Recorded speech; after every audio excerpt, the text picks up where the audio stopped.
We have got an interesting session this evening. This is now the first version of your skills-based training, okay? So you had your first session, which was about us building trust, us creating our community and our network, all right? And then we went into courageous leaders. And I'd love to see a show of hands. Who feels like after session 2 that they were feeling more like a leader? Yes, I'd love to see 1 hand, 2 hands. Thank you, Matumela. Thanks, Kaklejo. Thanks, Mbali. Yes. Anyone else? Okay. So the other ladies are still getting there. They're still getting there. But I hope that by the end of session 6, you'll be able to take on the world. That's the plan, right? Who would like to read my sister's prayer?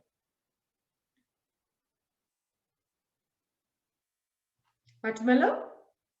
Are you keen? Yeah, it's fine. It's fine. I can read it. Sure, hold on a moment. Okay. Can you see it, Nelly? Not yet. Here we go. Go Okay. ahead. I am my sister's keeper. I will build my sister up, encourage her, empower her, and pray for her. I have no reason to talk about her, tear her down, be jealous of her, or to compete with her. I am going to stand behind her and help her push into her destiny. Thank you so much, Matumelo. Our words are such important words. So I'm just going to quickly go through what we're going to do this evening. It's a slightly different session to normal. We're going to review a little bit about courageous leadership. We're then going to talk through some role plays. We're going to go 2 role plays this evening. I'm very excited to see those. We will then go into our circles, and we will then come back, and then you're going to do some speeches, and we will then talk about what we need to do for session 4. But right now, I want to stop sharing, because what I would love to know is something amazing that happened to you today. What was the best thing that happened to you today? And we're going to go around the room, please. My first person on my left is Kaklejo. Please, will you tell me, what was the nicest thing that happened to you today? I don't know. I don't think lunch was bought for me. There you go. It doesn't matter. It's the smallest thing that one is grateful for, right? Yeah, that's cool. yeah. Thank you. The fact that you're here, Kaklejo, that's something that's amazing, right? That is. Mbali, what is the nicest thing that's happened to you today?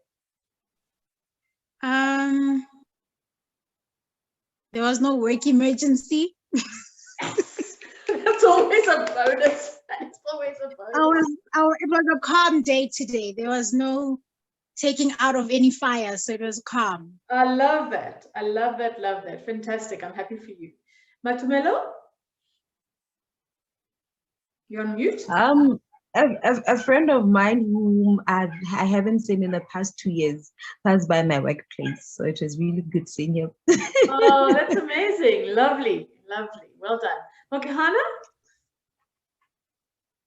What was your thing today? Hi. Good morning, everyone. Oh, I just woke up. So my best thing would be so far watching the Art of Communication video with you. I love it. I love it. I love it. Lau, what is your best thing for today? Well, one of my friends actually just thought of spoiling me with a gift today. So Hey. I really appreciated that.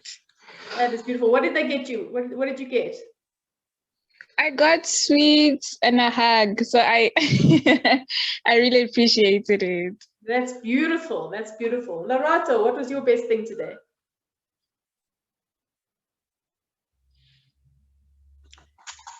Hello. Hello.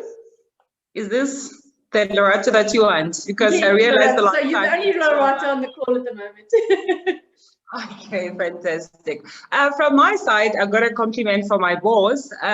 He asked me to do a strategy document. He said it's well documented. So I was very pleased with myself. Beautiful. Well done. Well done to you. That's fantastic. It's always good to have positive feedback. And Niswa, what was yours today?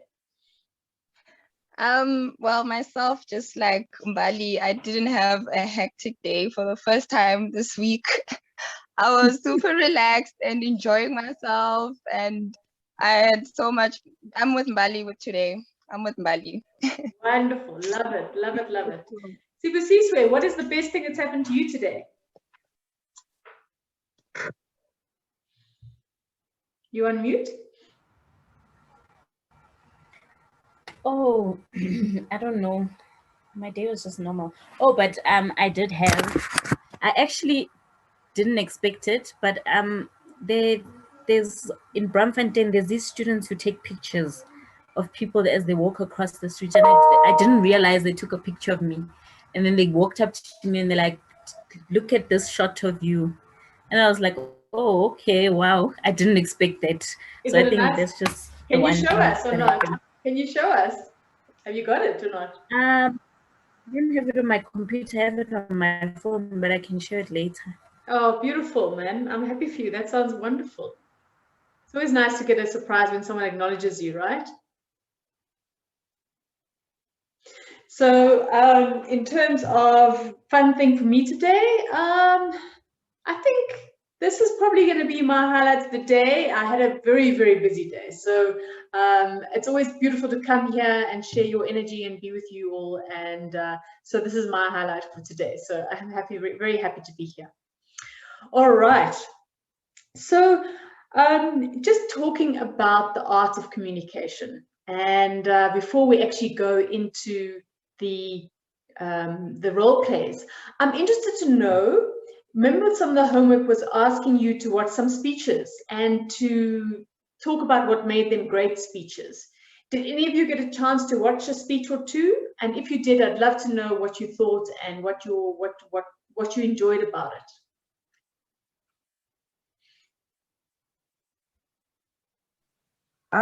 For me, I watched Chimamande's speech on the danger of a single story, and I really enjoyed it because her presentation was very good. Like, you could see that it was well prepared for, and she kept the audience entertained. Like, she kept the audience on its feet. It wasn't a boring speech whereby you doze off in the middle of the speech. And you know, like, as much as she added a sense of humor to it, she also brought out the seriousness of the issue. So there was that balance between the two.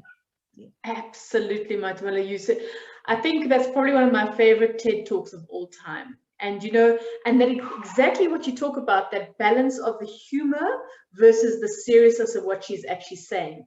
And because of the humor, you can relate to her, right? That's how you connect. But that strong message behind.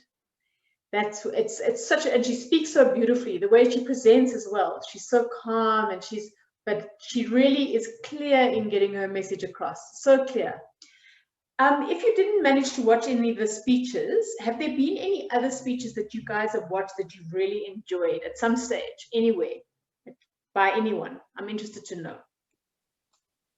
I watched the Michelle Obama speech, okay, and I feel like okay, that's the one I was more drawn towards in the beginning, because I just love how Michelle Obama is an example of just being a female and leading with grace. You know, she's not loud, she's not in your face, but at the end of the day, she's subtle about her leadership. And even in her speech, you can tell the way she uses, I don't know, her interpersonal skills to get you to listen and understand where she comes from. She speaks to a person as if like you're a human being. It's not a matter of I'm there, I'm powerful, I can actually influence these huge decisions, but it's a matter of we are all human beings. We all deserve to have a conversation, speak, and let me listen. And I love the way she just draws people in.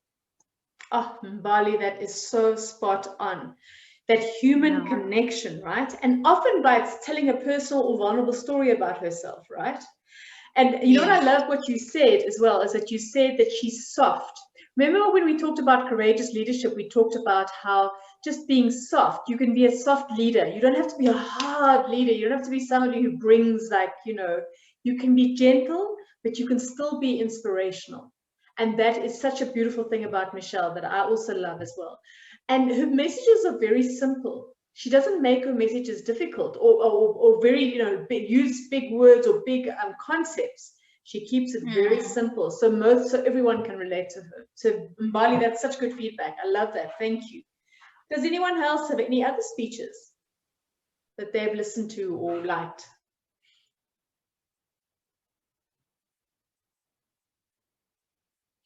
I'd like to know, has anyone ever watched a Trump speech?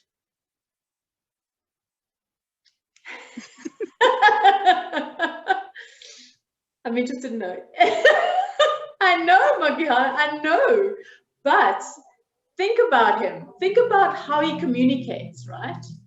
And think about some of the principles in the videos. One thing that Trump does so well is he knows his audience. He knows his audience, right? And he really targets his message at his audience. And that is why, even though he's not a great speaker, he's not a great orator, but his language is simple, his anger, his volatility, all of that stuff is completely geared to his audience.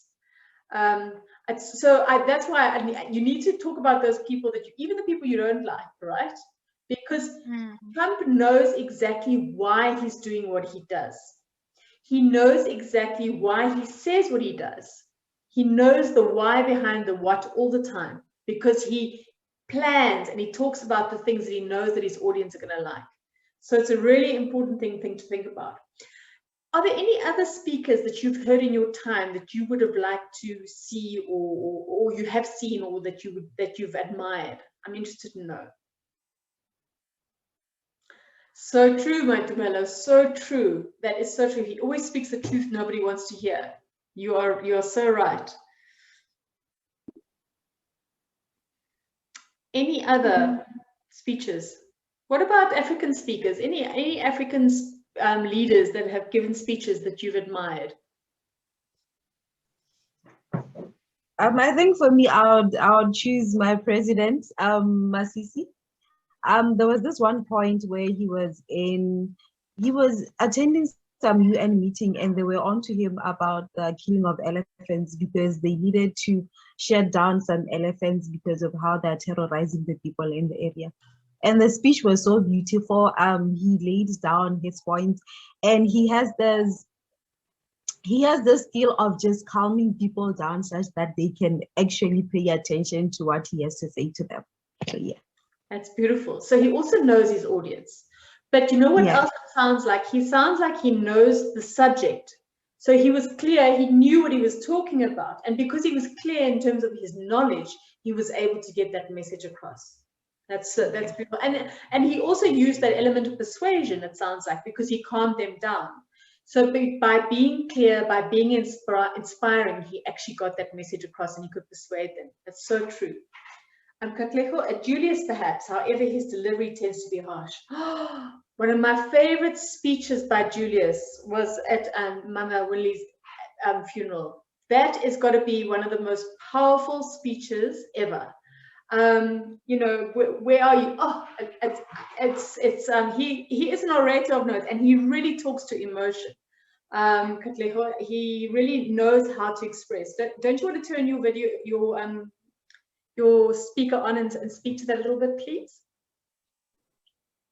I do find a lot of the times, you know, I think people don't listen to Julius because he's so aggressive, and we don't respond well to aggression, and it always then just waters down his message, so we don't actually listen to what he's saying. But a lot of the times, the things he says are so important, and he means what most people talk about in general life. But because he's aggressive, people switch off, and then we all view him as though he's not as smart as he actually is. I think perhaps, you know, it's just his delivery sometimes is just not the best. Yeah, you've hit the nail on the head, Katlego, and that is so important, right? And that also goes back to those principles of the clarity, being clear and knowing your audience, because he would be so much more persuasive if he just toned that down slightly, right? Because he does know what he's talking about. But because he changes his tone, he just turns people off. So that's it. So interesting. Yeah, thank you. That was an excellent example. Anyone else? Oh, Zosi's speech. Yes, Andiswa. Come on, talk to us a little bit about Zosi's speech, Andiswa. Well, I think Rosie's speech was very inspirational, and she spoke from the heart, and she was clear about what message she wanted to get across, and she only had like, was it even a 2-minute speech? It was she was able to say something so powerful in a matter of minutes, and I think that's what the art of communication is about, is to be clear, inspire people, and be straight to the point. So for me, that's one of the, I always think about it sometimes, you know, it showed that, you know, it inspired women to take up leadership positions, and women heard the message basically in a few minutes. Absolutely. And isn't it interesting that, like, you don't need hours of oration, right? You know, some of those guys who stand there and talk for hours. You can in 2 minutes. You know, when you're trying to sell something and they say, have you got your 1-minute pitch? You know, if you can in that 1-minute pitch get those clear messages across, how important is that? Mbali, your hand is up. With me, I think it's Chief Justice Mogoeng Mogoeng. Like, in his speeches, you can tell that he's led by his faith. And I think it's very fitting for being someone who is meant to strive for justice in our country and stand by that and be an example of that, that even in his speeches, you can tell that that is his belief. Like, his belief is very much related to his role. Correct. And what, you know what that's about in Bali? That's about, he knows what drives him. He knows his value systems. And that talks to one of the principles as well, knowing your why behind your what. He has a very strong belief system. And because of that, he is able to convince and talk in a persuasive manner, you know, to get his messages across. So that's also an excellent example. Thank you. Anyone else? Manisi, you haven't said anything yet. Is there anything that you'd like to, anyone you've heard speaking that you thought was a good why? Yes, I like speeches by Vasetsana Kumalo. I think she's very experienced. So when she shares whatever it is that she has to share, she's speaking from experience, and it's very easy for people to relate to what she's saying as well. So I think also just as you've already said, that knowing exactly what you're talking about makes you a good communicator as well. Do you know what's also amazing about her is that she knows her mission. You know, some of the principles that we talked about in session 2 about knowing your mission. And if you're clear about what your mission is, you are able to inspire other people and bring them along on your journey. So that talks very much to those courageous leadership principles again. Now I'd like to ask, who in the room can remember the 4 key principles from courageous leadership? Just to do a quick recap, if you don't mind. Hi, Val. I got cut off there a little bit. I must do the recap, right? Yes, please. Thank you. Okay. Okay, guys. So last week we had Nono Sekoto from the lead of African leadership. She's in agribusiness, and basically she was talking about courageous leadership and how as a leader, you must, when you starting your leadership journey, you should find your mission and your purpose, and the things that you must try to figure out the things that you value the most, and you mustn't sometimes you don't have to figure it out, especially when you're young, but you should focus on your information gathering years and talk to the right people who will help you in your journey into discovering what you'd like to become in the future. So it might take a while, and you must keep your eye on the bigger picture. You must always have a vision of the future in mind, and you must also grow your village, you know, talk to the people that you think are aligned to the future that you'd like to see for yourself. So yeah, that's what we had last week. Thank you, Andiswa. Beautiful. Thank you so much. Did any of you practice some of those skills this last week? Or can you give me an example of where you went out and tried some of those things or thought about some of those things? I'm interested to know.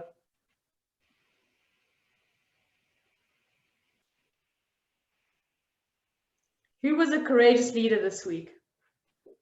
Even the mentors. I'm happy to hear from the mentors.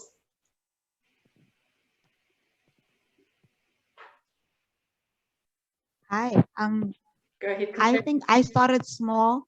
You know, I focused on at work. So there's a project that I was tasked with.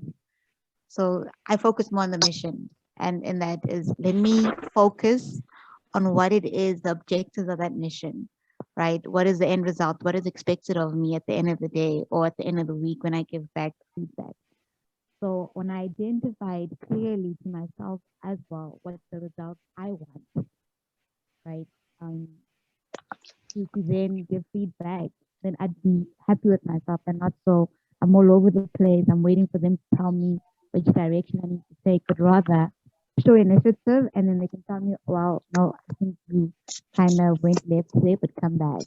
So I just hold in a bit on what it is that I'm supposed to do and not just run for advice every second. Katlejo, that is such a beautiful story. Please, everyone, let's give you some flowers. Wow, wow, wow, wow, wow, wow.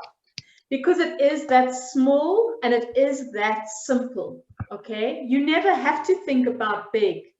Just those small daily steps and how your courageous leadership skills come into play is exactly how you become that courageous leader. Oh, Katlejo, you actually make my heart sing hearing that story, because it's that simple. In the workplace, in a project you're doing, with your colleagues, in the way you engage with them, all of those things are exactly what it's about. I see Nkobile has joined us. Hello, Nkobile. Hello. Hi, I've joined on my cell phone though. Okay, no, that's all right. Do you want me to carry on or do you want to carry on? It's up to you. Do you want me to carry Please on? continue. Okay. Please continue. Thank you. Yay, we're so happy to have you here. Yay. All right. So talking about that example, does anyone have one more example? I'd love to hear one more story of courageous leadership in the last week, please. And how you've used any of the principles that we talked about, finding your mission, knowing your network. Go ahead, Andiswa. Well, for me, my case of courageous leadership this week was I invested in my information gathering years, and I've just started my career, and I'm trying to, just like everyone else here, I'm also trying to navigate around it. So I had a meeting with someone who is in the field that I want to get into, and we had a discussion, you know, and he said that it's okay not to have things figured out. Just the small steps that you do to try to figure out are enough. So for me, that was, I just thought of it now, that was a moment of courageous leadership.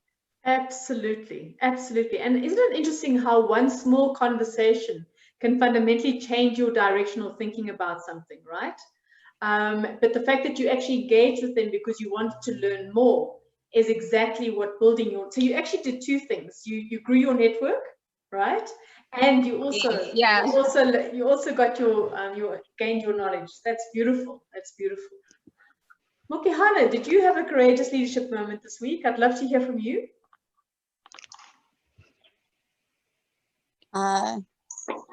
No, I didn't. I've been working mostly remotely from home. So I was thinking, during my training with the National Democratic, maybe we had, moments where we had to, as one activity, we had to do like a pitch we would give a Democratic campaign. which was about 30 seconds kind of thing. So, but everything's kind of in Hawaii, like pretty much we've been doing everything remotely. But I do have one thought. One of my favorite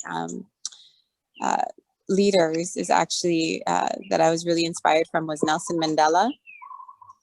And I love his speech that he gave on, the one about not allowing others to dim your light, and just his story on how he persevered through all of his struggles and challenges. And he's just been a huge inspiration for me. So he's actually, he's one of my favorite leaders that really inspires me. Beautiful. Thank you, Makahana. Thank you.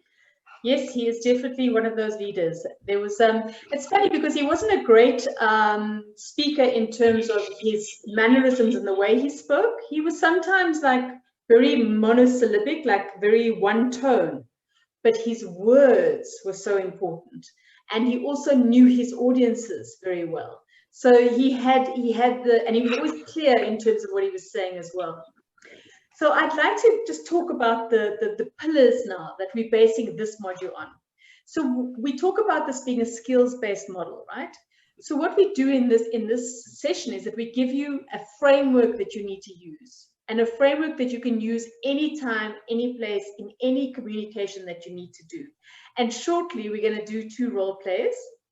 I'm going to talk to you about the principles first, then we're going to do the role plays, and then afterwards, I want to hear from you guys how you thought the principles were applied in the role plays, okay? So the 3 pillars, I'd love to know, does anyone know what the 3 pillars of the art of communication are? Who did their homework? Mbali, you turned on your go ahead. I think being inspirational, is it inspirational, influential? Yes. Perfect. That is one. Yep. The pillars. Inspirational. Yeah. One more. Clarity. Clarity. Yes. Thank you, Milka. Thank you. And last one. Persuasion. Being persuasive. So those are your foundations. Those are your foundations. You want to make sure that whatever you're doing, at any stage, wherever you're talking, if you're in an interview, if you are talking to 3,000 people, if you're talking to your church group, if you are talking to your teammates, even as a leader, the minimum requirements are always that you are clear in what you are saying, that you try and be as persuasive as possible, and that you make sure that you are inspirational. And being inspirational isn't always easy, right? You think that like, oh, how do I inspire? But how you inspire is by using the other 4. Does anyone know what the other 4 are? Somebody else? I know Mbali, I know you know, but anyone else? Klau, do you know what one of the other 4 principles are?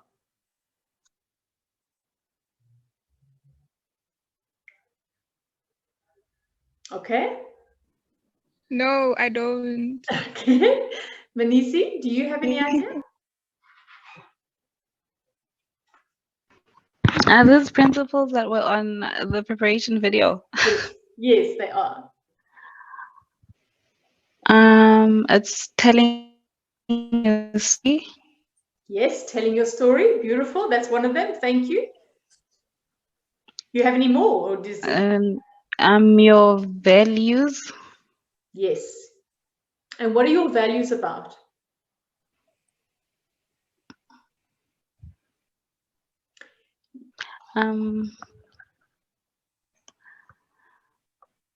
They said that values it's unpacks your why. That is what I got. Manisi, perfect. Remember what I said earlier about Justice Mankong? Basically, he knows what his value system is. He knows what he believes in, right? He knows what he thinks about things. And because of that, when he talks, he knows why he is saying what he's saying. And I can't emphasize this enough, guys. When you say things, always think about why you're saying them or why you need to say them. And there's an element of communication that we always think we've got to just talk, right? But it's not about that. You got to take a step back. You got to breathe. You got to put on your power pose, and you got to think about why you are saying what you're saying. You got to think about who you're talking to and what message you want to talk to them and how you're going to persuade them, right? How you're going to be inspirational towards them. You then have to think about, sorry, I just getting my notes, sorry. You then got to think about how you're going to tell them a story that they are going to be able to relate to. What is it about your story that is going to connect with their heart? Because as much as we do thinking about our heads and listening with our heads, often people connect with your heart. Okay. I'm going to tell you a little bit of the story about how I joined Girls for Girls.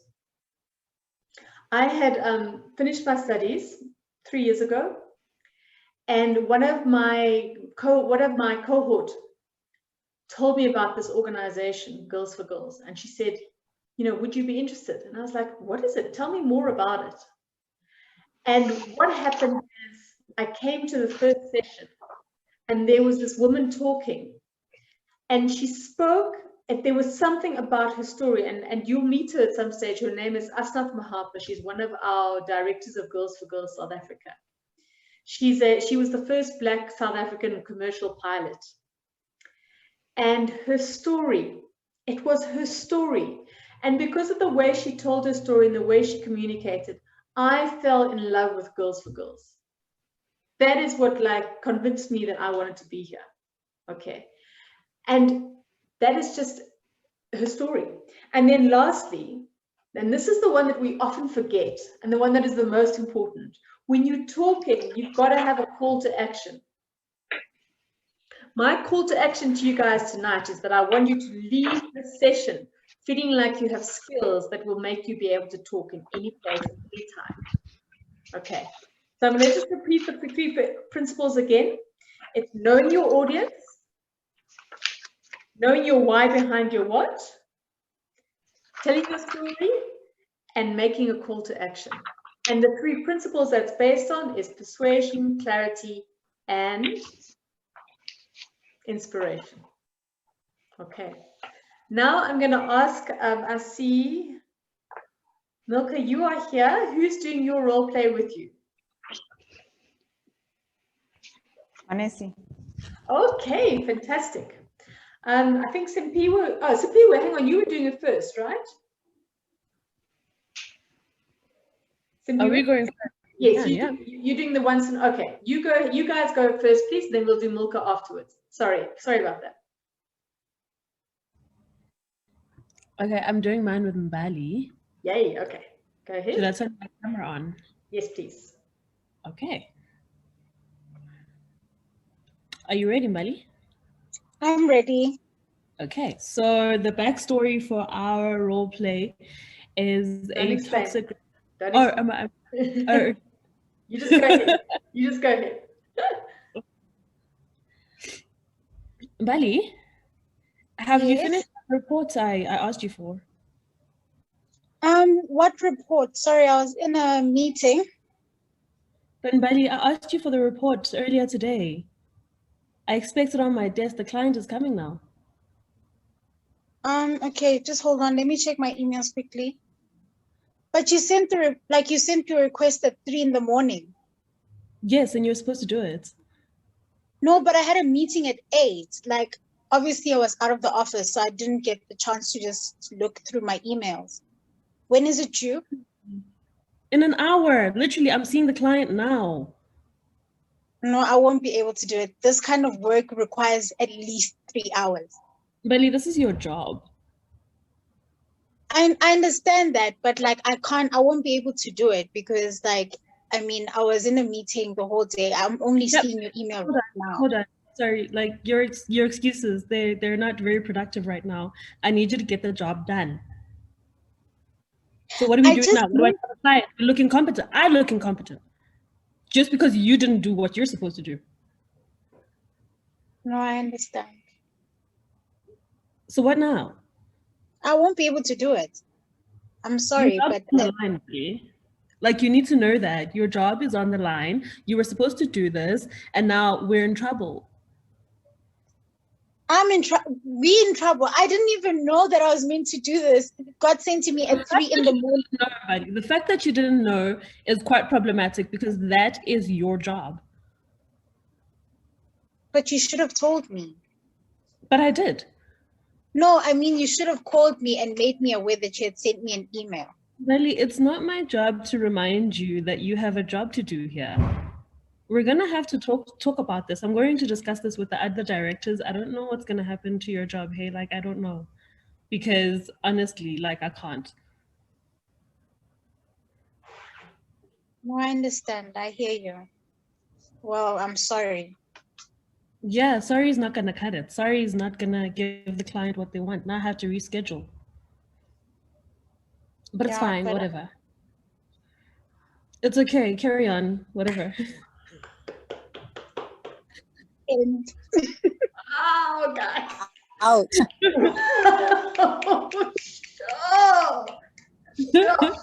Sure. That pressed so many buttons for me, eh? Me too. It was horrible. Rehearsing it was horrible. Wow. Girls, I'd love to know your comments. What did you think? What did you think?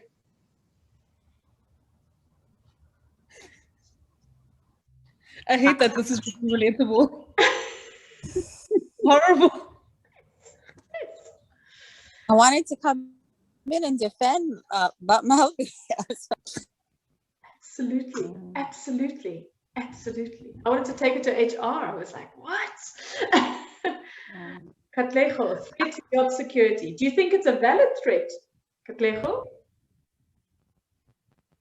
Not really, no. Because to be honest, because it was so last minute, and just because the boss thinks that they sent it at 3 a.m. in the morning, that it could have been done by the time the client came to the office isn't practical, right? So that type of expectation from the subordinate, for me, it was just unnecessary, and they didn't give the subordinate the chance. It was too last minute either way, right? They could have just given them a heads up at least a day in advance, a solid 24 hours before that type of expectation. Absolutely, absolutely. So you gave two things there. You said she could have been clearer in terms of one preparing, right, giving her advance warning of getting it done. Yes. And what else could Simphiwe have done better to make her communication more effective, and maybe got Mbali to do the job? I think it's a clear art of miscommunication, because she could have also knowing that I was in a meeting at 8 a.m., she could have also immediately been like, hey, I actually sent you an email. Please, when you find time, pay attention to it. It's very urgent. And get back to me as to how soon you can do it before I can go ahead with the meeting with the client. Correct. Clarity, persuasion. 2 points, clarity and persuasion. Thank you, Mbali. Matumelo, plus the boss can't rely on email. She should have checked if Mbali saw the email. Yes, of course, of course. There's no way you can just assume that because you've sent something that it's done, right? I think we all, in this day and age of communication, we all assume that, like, you send an email and now the job's done. It doesn't work that way, right? Not anymore. People have too many things. They've got phones, they've got videos, they've got meetings, they've got so much going on, right? Mokihana, unrealistic expectation. Talk to that a little bit more, please.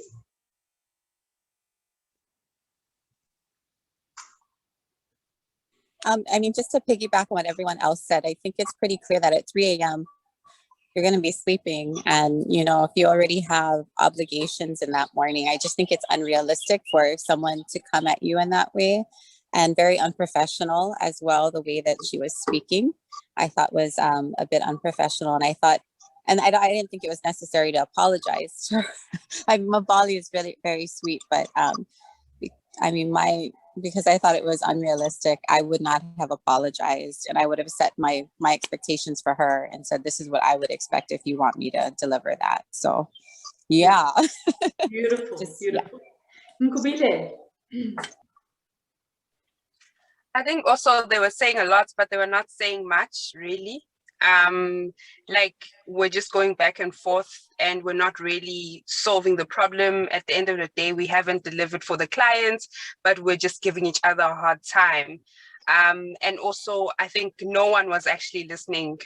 I'm defending myself because I haven't delivered, and boss is defending herself because she's going to look incompetent. So no one is actually listening to understand, but more of, I want to get my point across and that's it. That's correct. That's correct. And you said no one. So in fact, Mbali could also have done something differently, right? Or not? Absolutely. Yeah. In what way, Ngwile? So I think firstly, it's just to understand in terms of what the communication was, what is her boss expecting, and really just trying to understand in the way she responded as well, instead of just, okay, it was at 3 p.m. and 3 a.m. and start defending, to maybe just understand and listen more. And then the way she would then respond would also be slightly different, because if it's 3 a.m., you're justified that it's, I mean, who's awake at that time and looking at emails? And you've got meetings at 8, but the way she responded and defended herself also just made it worse than anything else. Correct.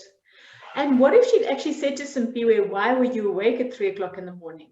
And why is this report so important? No, I mean, that's the thing.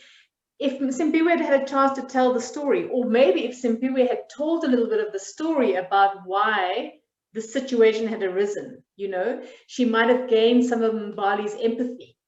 And then Mbali would have said, okay, like, how do we make this happen? As opposed to putting her back up and stopping her, right? So the little bit of that telling your story or telling why you're in this situation is so important. Explaining, you know, trying to connect in some way, so important. Rebecca, have you got any comments on, did you arrive in time to watch? No, I don't have any comment. I just arrived now. I couldn't prepare things, so but okay, no problem. Yes. No problem. Sorry, man. You can watch the video afterwards, right? Yes. Anyone else? Lerato, what did you think? Lerato Matiba, what did you think? Okay, from my side, what I figured is that she made it about herself instead of saying, you know what, yes, I'm wrong of sending the email at 3 o'clock, because obviously who's awake at 3 o'clock? So she would have said that we've got an hour, let's just compile it, because an hour is a long time and there's 2 of them, you know, two brains are better than one. So just to come up with a solution, because at the end of the day, it's about the company, not about them on who's right or who's wrong. For me, my approach would be, okay, it's fine. Let's see what we can do for the client. Let's sit together and try to do it. That's how I would approach the whole situation. So a few of us said we were triggered by that environment. I'm interested to know why people felt triggered. Makehana, you're on mute. I didn't get that. I said I heard a few comments saying they were triggered by that situation. Makehana, did you? Oh, yes. No, I've had to deal with leadership like that, and it can be quite toxic and just not, you know, most people, you want to be treated with respect, and I think in the way that you speak, communicating, it's always really important to come across where you're being respectful and tactful in your approach. And I don't know, it just the way that it was communicated for me, it triggered that it's probably, you can kind of tell when it's a harmonious culture environment versus where it's a supportive environment versus a culture where it's a little bit more toxic and you have this kind of, you know, where they're not really treating each other in, I guess, the way that most people would want to be treated. And I just don't have tolerance for that. so I've experienced it, but at the same time, I've always, I put my boundaries out. So yeah, I think it's important to have a good work culture environment. Yeah. And I think what you mentioned something important there in terms of boundaries. If you are on the receiving end of that kind of stuff, the boundaries are important, but the communication is also important. So whether it's whether you try and change the way you're communicating with that toxic person, sometimes also can turn a situation around. You don't have to just, pull away or back away from it. Sometimes you can actually turn a situation around by communicating better with that person, or finding what that person's story is, why they're toxic, what is it that's making them behave in that way. Sometimes just a bit of empathy or whatever can actually change that situation around. Absolutely. That's also important to think about. Absolutely. Yeah. Okay, should we have round number 2, Milka? Nisi? Oh. Manisi? Go for it. Yes, I'm here. Good afternoon, Milka. How are you doing? I'm well, thanks, Manisi. How are you? I'm well too. I've been meaning to speak to you for quite some time now.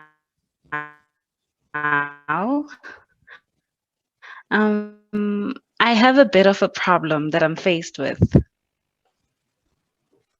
Okay, that's interesting to hear. What are the challenges you've been facing? So as you know that since the pandemic started, everyone has been working from home. Well, actually the lockdown started, everyone has been working from home, and we haven't been able to work from our offices. And I've quite struggled a bit with that whole transitioning and just basically working at my you also know women also just get a lot of house chores that they need to do. Also mentally it's a bit challenging just being in the same space. So with regards to that, I was wondering if you would take some of the suggestions that I have that we could use going forward so that I could be able to work optimally as I'm expected to. Okay, sounds like you're dealing with a lot of stuff. Perhaps you could take me through what you would like. What changes you'd like us to implement? I actually have quite a couple of propositions. Maybe we could start going to the office bi-weekly, or maybe just once a week, and also just put up in place safety regulations that are expected in working in this time during the pandemic. So it will be just that, and also just give everyone enough chances to go to the office. And I believe that in so doing, people will be able to engage whilst upholding the requirements, the safety requirements as well, and also just the mental health that people will require when they need to get work done. Because also working in will also just translate into meeting the company's goals. Okay, sounds good. Vanessa, I can't hear you. Manisi, if you want to turn your video off, it will make it a little bit easier, maybe for your network. I also think you follow. Can you hear me now? Yes. So what did you get, Milka, and what did you not get? I got that you would like to allow for people to come into the office, maybe in bits, and provided that we maintain the health and safety requirements and all the regulatory requirements for distancing. Yes. Okay. So what are your?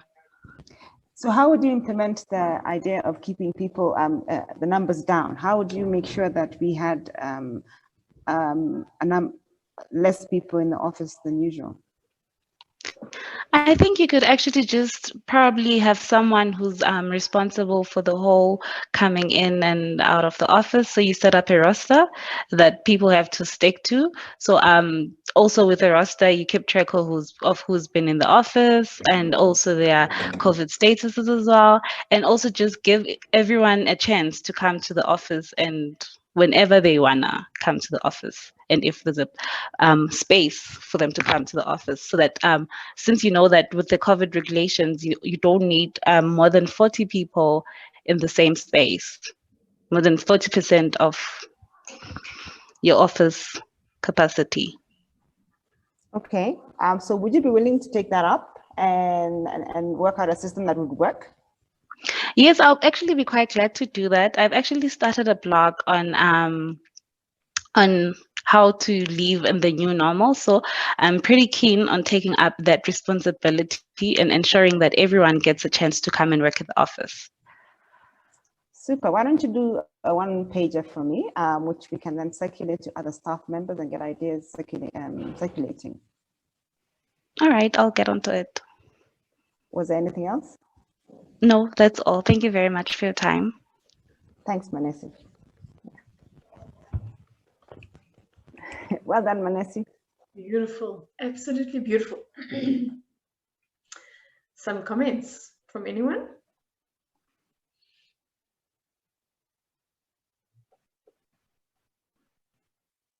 Lau, what do you think of that role play? I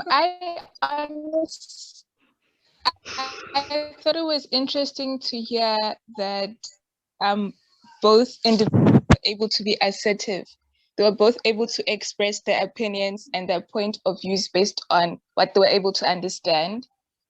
It was interesting to see that the person the employee in this case, who wanted to put across a proposition for the staff members, was able to express her opinions. She was able to ask any questions that she had, and any of her doubts that she expressed were welcomed by the manager, if I should put it like that, who had listened to her. Yes.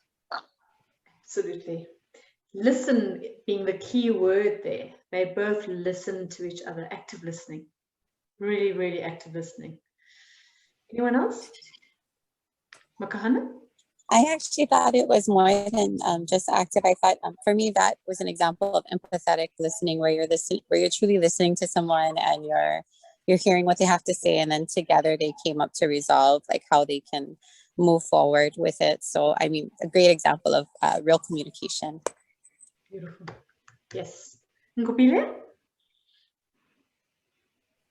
If I just compare it to the previous role play, there was less emotions and really more using a lot of logic in the conversation, as well as working together to then come up with a plan, or that plan of action, so to say, and how she opened up in helping her manager understand was that telling her story. This is what I've noticed, this is how I've been experiencing it, and as a result, this is what I've come to speak to you about. So those really did come through in the conversation. Absolutely. Absolutely. Like the 4 principles, I mean, you were clear, you both were very clear in your responses and in your requests. There was definitely persuasion in both. There was definitely a little bit of inspiration as well. So I love the way that Milka kind of encouraged Manisi to, you know, do something that the others will then contribute to, you know, like create some ideas that we can then inspire others and take them on the journey. Very simple, but very, very effective. And then in terms of the 4 key principles, I mean, that was, both knew exactly who they were speaking to. Manisi was speaking to her boss in a respectful way, and Milka gave the same respect back, right? That you can see it's a mutually respectful relationship. They both knew why they were doing what they were doing. They were very clear about telling their story, as Nkobile said. And of course, there was the call to action at the end. Milka said to her, will you prepare a document that we can actually then share? And then they can go ahead and do it. So that was such a lovely example of excellent communication. Does anyone else have anything else they'd like to add? Makahana? Oh, no, I was also going to touch up that I do think, you know, when you're communicating, you can be logical, but there's always going to be some form of emotion, because we're developing relationships. That's most of what we're doing on a day-to-day basis with people. And that you're going to evoke positive emotions such as inspiration or persuasion, you know, or you can evoke the other one. So I think there's a balance between using logic and emotion. And I just thought that was a great example, because they both showed not just respect, but they actually cared. They cared about each other. And that's why they were able to come to the solution too. Absolutely. Yes, absolutely. Anybody else? Okay. So ladies, because we are a small group today, we are not going to break into circles. I thought that rather than us having like little groups split sideways, I think we're just going to stay in the main circle with everybody, if that's okay. What I would like to chat about, and what I think what we'd like to discuss in this environment, is that talk a little bit about what are some of the things that hold you back in public speaking. And I really want to hear from the mentees here. When you do have to talk or have conversations that are difficult, or do a speech or anything like that, I want to know what are the things that you find most difficult. And then we'll hear from the mentors in terms of if they've got any tricks or tips to help you overcome those.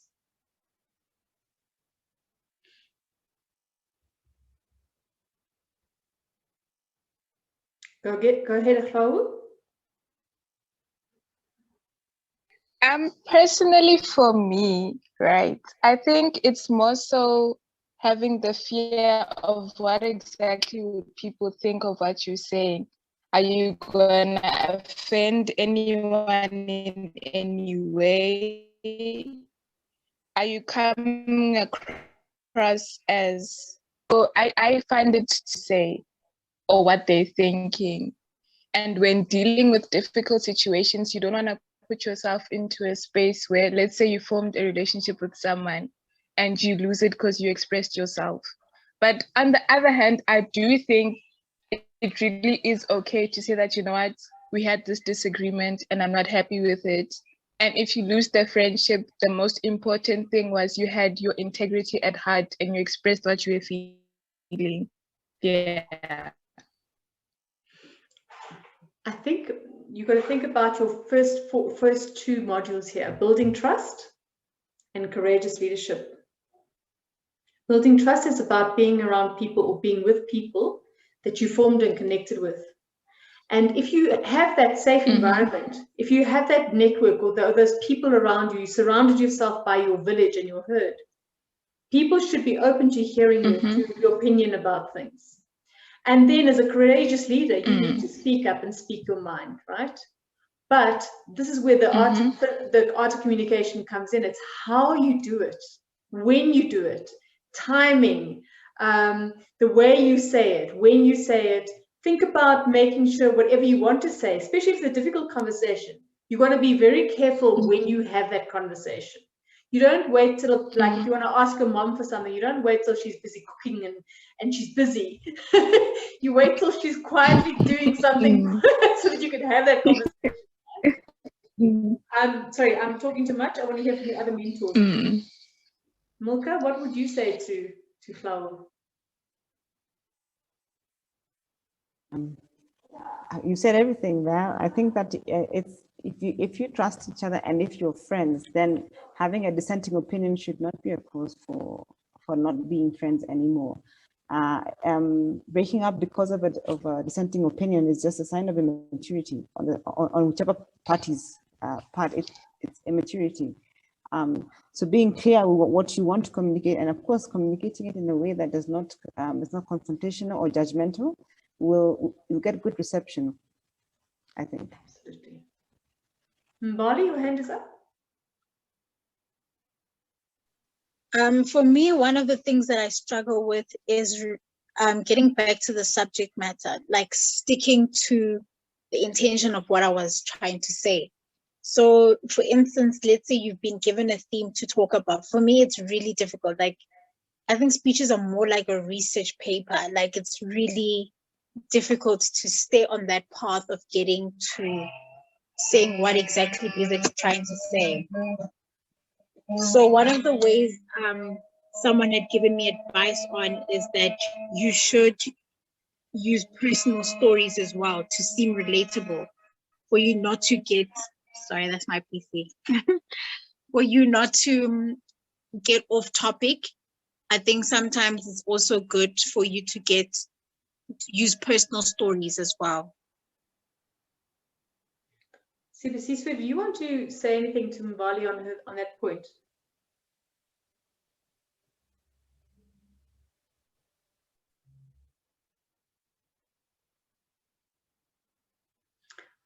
maybe not there. Bali, you are so right. Okay, and I'm going to come back to the principles again. Telling your story, but also knowing why you're telling your story. We talk about at G4G, when you're mentoring, one of your key mentoring principles is that you only tell stories that are important to the discussion that is being had, right? And in the same way, when you're having a discussion with somebody and you knowing who that audience is, being sure that the story that you're telling is appropriate to that conversation. But then making sure that you have a call to action at the end of it, that it's got to have a point at the end, right? Whatever you're saying, you're not just saying it for the sake of saying it. You're saying it because you actually want something to come out of that conversation, okay? So you're being clear, you're being persuasive, and you're being inspirational. Those three principles all the time, no matter how short or small the conversation is, or no matter who you're talking to, you keep thinking about those three principles. And if you're unsure, I mean, they're tips and tricks, right? They're tips and tricks about making notes, having cards. You know, Toastmasters always say when you first start off, you can have little cards that just put your key ideas there, so you stay on track, you know. What I sometimes do is I actually think about, I sign like key topics to my fingers. And then when I'm talking, I might go through my fingers. You might not see it on screen, but I'm thinking, I mustn't forget that, I mustn't forget that, I mustn't forget that, I mustn't forget. And it's just a silly trick that I've done through the years, is that if there are key things that I want to get across, I sign them, one of those to my fingers so I can remember what they are. You find the things that work for you, right, to stay on track. But being sure about what you want to get out of that conversation is so important. Because if you're clear on what call to action you want, you don't easily get lost in the conversation. Does that help you? Cool. Lorato, you had your hand up? Yes, from my side, I tend to speak faster, and sometimes I mumble because I speak faster. So I always have to remind myself that slow down, because when I speak faster, then I start mumbling, and sometimes I get to talk too much, where then I lose my train of thought. That's what I wanted to share. And slowing down, how do you slow yourself down, Lorato? Like now, you see the way I'm talking, like I'm talking so slow, instead of saying, this is what I do, blah, blah, blah, like talking faster. If I start talking faster, then I start to mumble. But if I calm myself down, then I'm able to communicate effectively, as opposed to me increasing my speed in talking. Yes. Breathing, right? It's all about the take a breath. Simpiwe, as a lawyer, you must have situations where you need to be very clear in your communication. Have you got any tips there? Preparation. Yes. I think it's very important to prepare, to know what you're talking about, to anticipate different types of questions so that you can field them as well, because there's nothing worse than being on the spot and not knowing the answer to something. Then you must quickly Google or just quickly ask someone or call a friend, you know, just be prepared and be ready. So yeah. So true. That knowing your audience. Yes, sorry, Malcolm, go ahead. Go ahead. I wanted to say, I think also rehearsing. I mean, preparation, yes, as in having the material available to you, but rehearsing with a trusted friend, because I speak really fast. When I'm animated, I speak really fast. So when I'm presenting to boards, I have to slow myself down by taking breaths, yes, but first of all, I practice at home so that my husband tells me, oh, now you're going too fast, or now you're going too quick, and I'm too slow. So then at least I know where I'm likely to speed up on. So true. Such a good one. Such a good one. Sibusiso, have you got any tips there?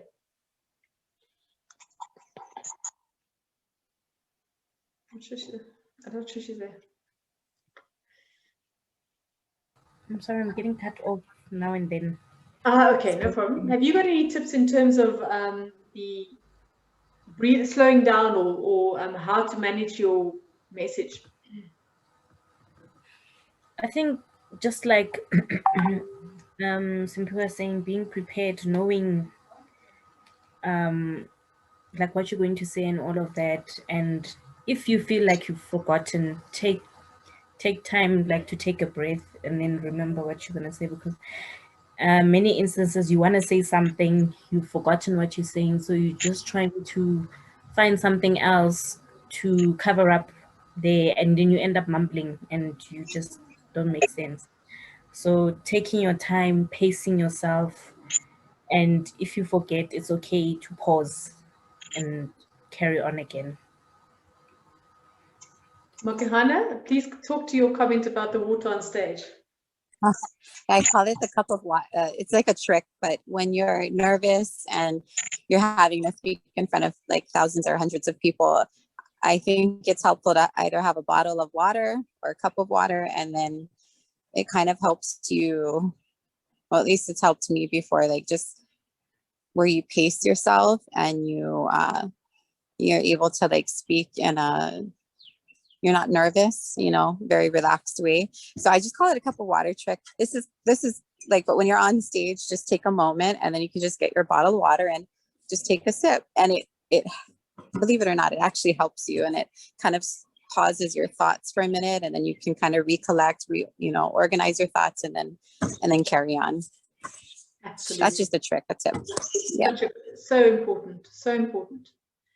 I think the other thing is if you're going to be speaking to a varied audience, try and get a very good idea of who's in that audience, and try and think about the type of questions they might be posing in their head, right? What is it? What would they ask you? What do you think they're going to be wanting to know about? What is it that how can you address some of the concerns that they might have? And in your preparation, that is so important. It's like thinking about those things in advance, so that when you are communicating to them, you're also connecting with whoever is in the audience, even those ones who might not necessarily agree with you. And I think the professor speaks to that in his video. It's like you have to make sure that your message does reach everybody. You might not make everybody happy, but at least in some way you've tried to connect with them. And that's about thinking about what are their worries, what are their concerns. Obama, Barack, not Michelle, is very good at that. You always see him when he's having conversations with people, and especially people who don't like him. He somehow always manages to bring up things that they would be worried about or things that they would be concerned about, and he addresses those first. So by doing that, he actually immediately gains their interest, and they start listening better, and there's better communication happening already. What are the other things that you girls struggle with, or things that you don't enjoy about communicating?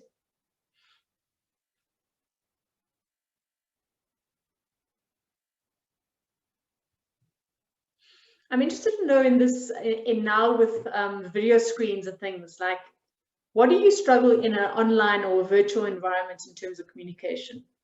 What are your challenges in the online environment? Katlego? So since COVID, we have to I have weekly virtual feedback sessions with my boss. And the type of person he is he listens, but he doesn't listen.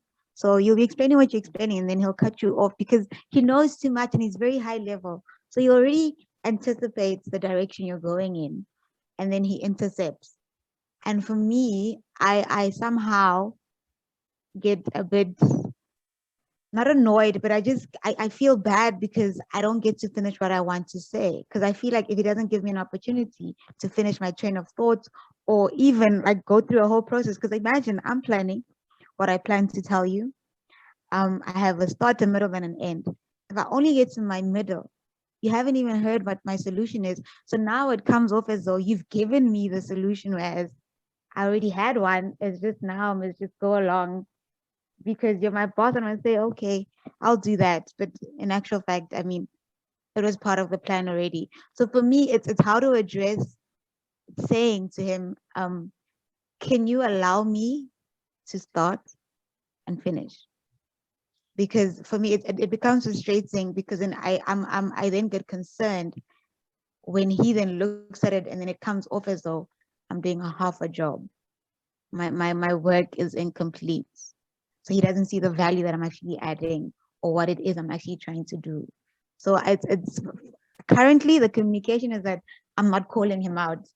on his manner of communicating.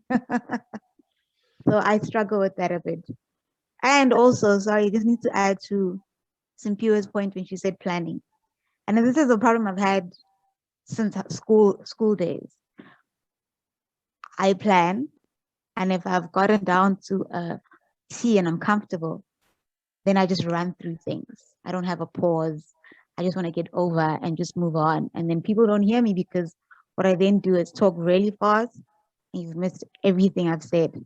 So when I used to have to do like speeches and stuff or prepared reading in schools, they'll be telling me, slow down.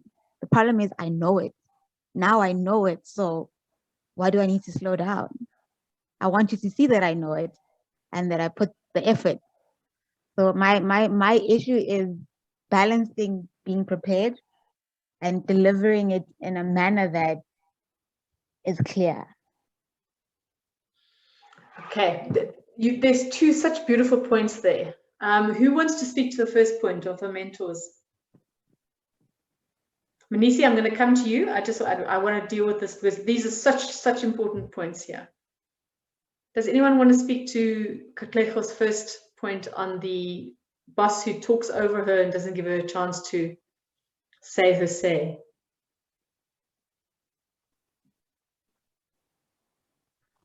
Can I try? Yes. Those bosses are always quite difficult to deal with because they have an ego and they want to be heard first. So what I find works where I have worked is you need to listen to them first. They need to speak and you acknowledge what they've said.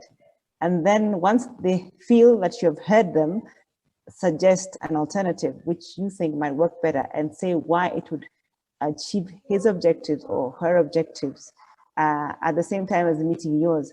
I always find that it's better when you give them their space to talk and then you know, like give them an idea that can be drawn from the benefits which they think they'll achieve using their idea, how it will be better achieved with your idea. I don't know if that makes any sense.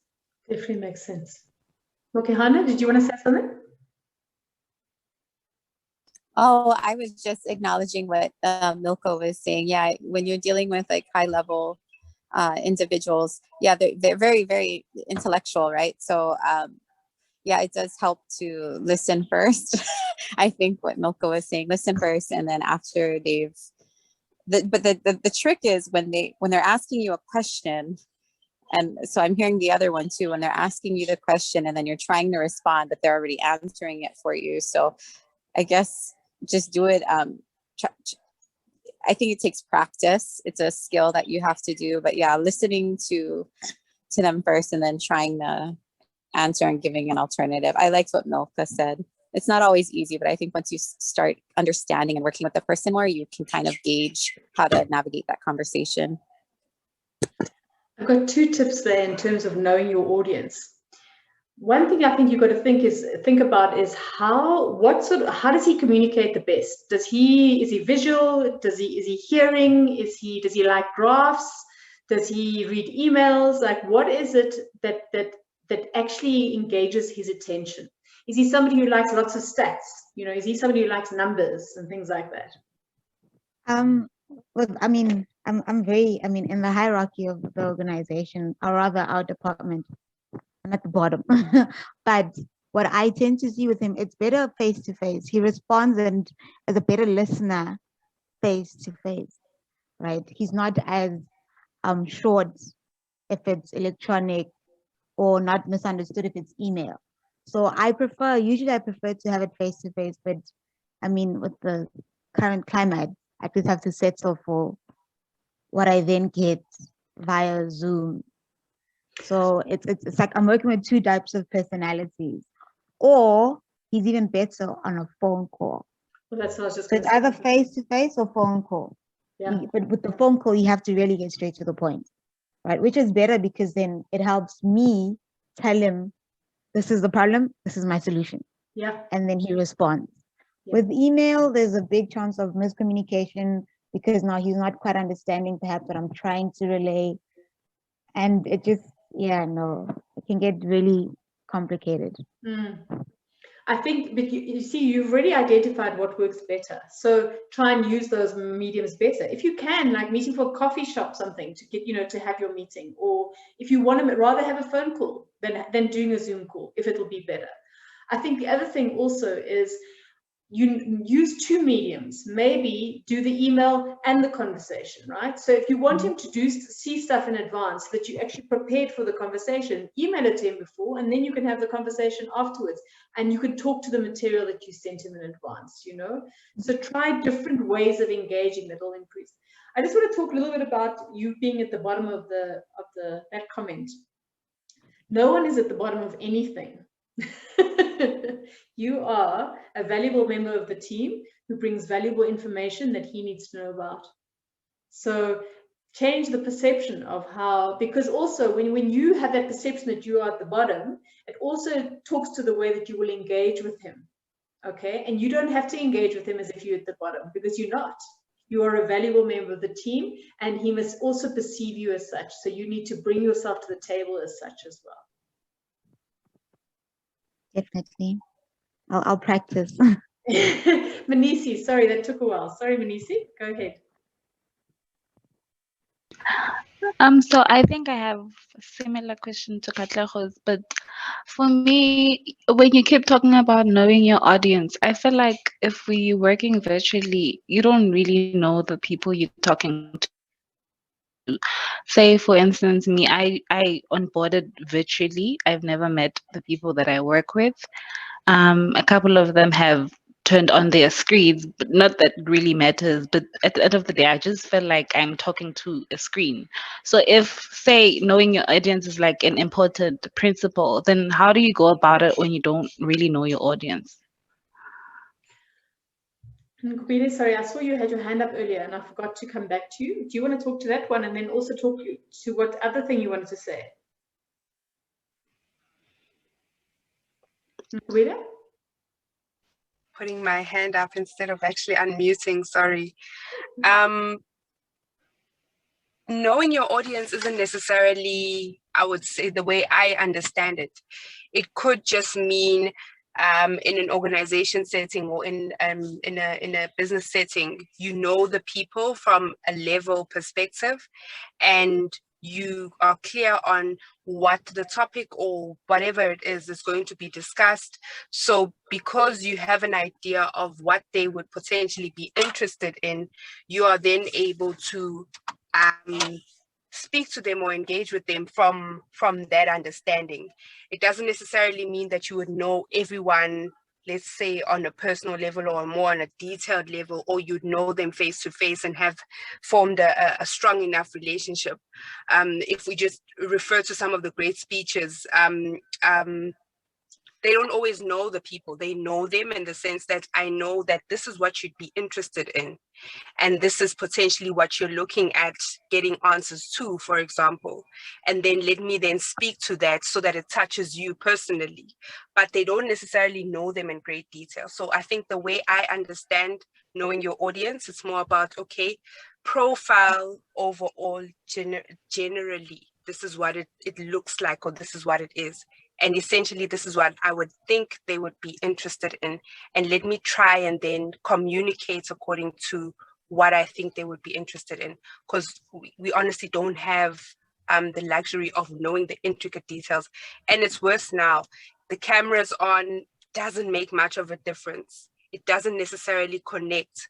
But the advantage that I've seen is that you get to see the reaction in people's faces, which then gives an indication of whether they're with you or they've disconnected, and how do you then call them back in how you're communicating. And I think that's what I'd like to share. Beautiful. I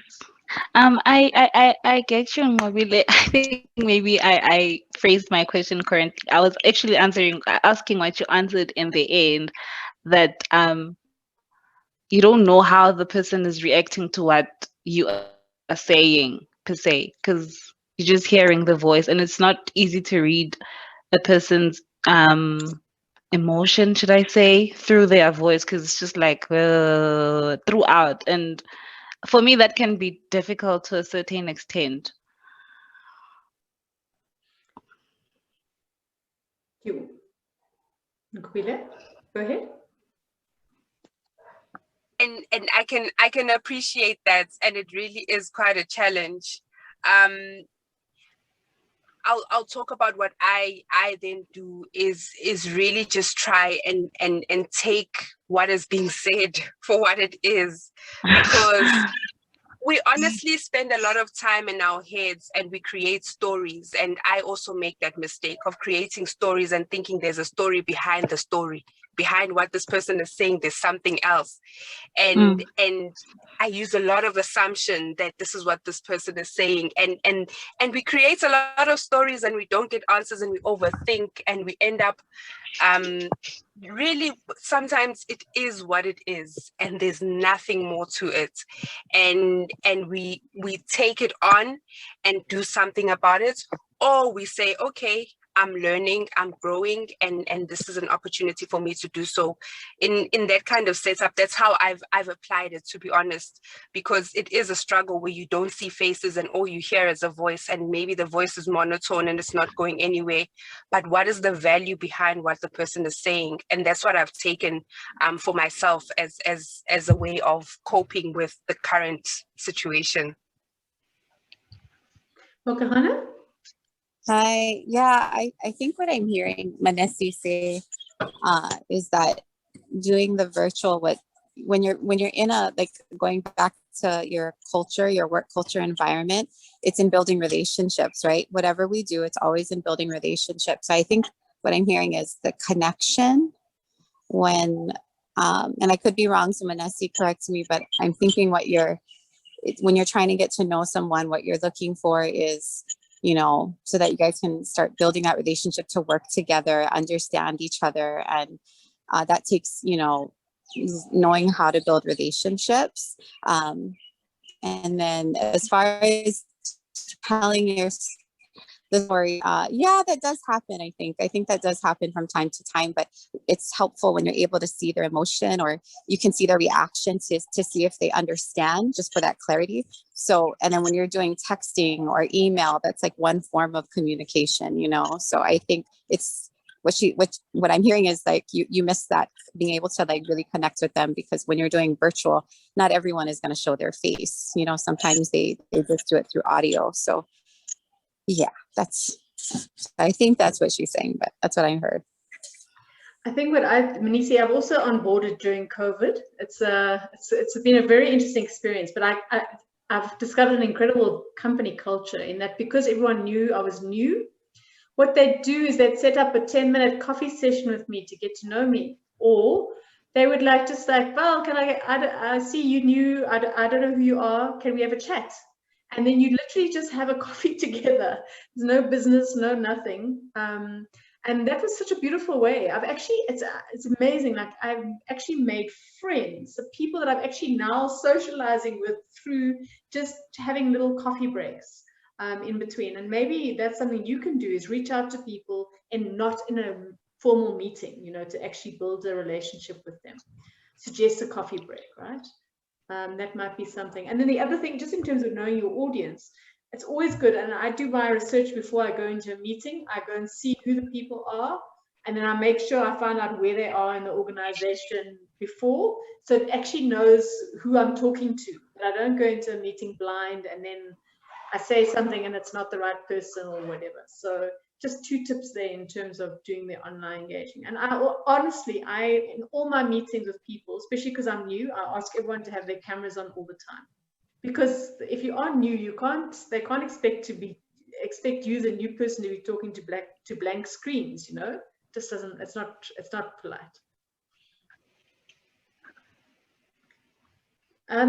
Sorry, Matamula, I'm seeing there's some messages here. You said, I think for me, I always have a lot to say, but during a conversation, presentation, everything disappears. Then later I feel bad for not having said. And then I think, Milka, you said get some cards to keep you on track, right? And that's such a good tip. But can I also say something about the sometimes losing track of your presentations? I often feel that you say the things that you need to say, because you're saying them because you feel like you're connecting with the audience when you're saying them. And you might have a whole presentation but actually you end up saying the things that are important for that specific environment. Don't stress about what you didn't say. There'll be other times to say it in a different time. It's a bit like, yeah, you say what you need to say in the moment, and that's okay. That's okay. You can, as long as there's a connection, it doesn't matter. It really doesn't matter. Anissa, did you have another question, or did you? Are you? Oh no, let me lower my hand. Sorry. And the other mentees, anybody? Rebecca?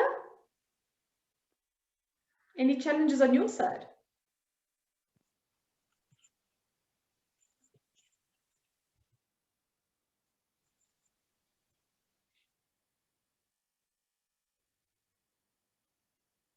Lorato?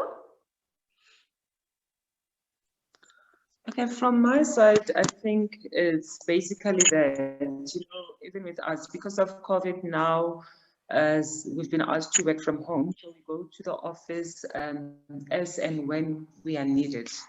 So you find that, our CEO specifically, because we're a small company, so he'll always complain that, when people submit what they have to, so in his mind is that if you're not in the office, you're not delivering, because whatever that we've been asked to do, we do it. But in his mind, he's thinking that we're not working. So yeah, I don't know. So he expects to see us every day in the office. That's how he thinks that we're being productive. But you can also go to the office and do whatever that you've been doing, because actually at home, I find that I'm more productive because I can wake up, let's say I start work at 9, even if I can wake up at 8:30, I've got 30 minutes to prepare, as opposed that I still have to drive and go to the office. So it depends on the organization that you at, on how they perceive. This online thing is not for everyone, because other people, yes, they don't work, but in our culture, we know that we work.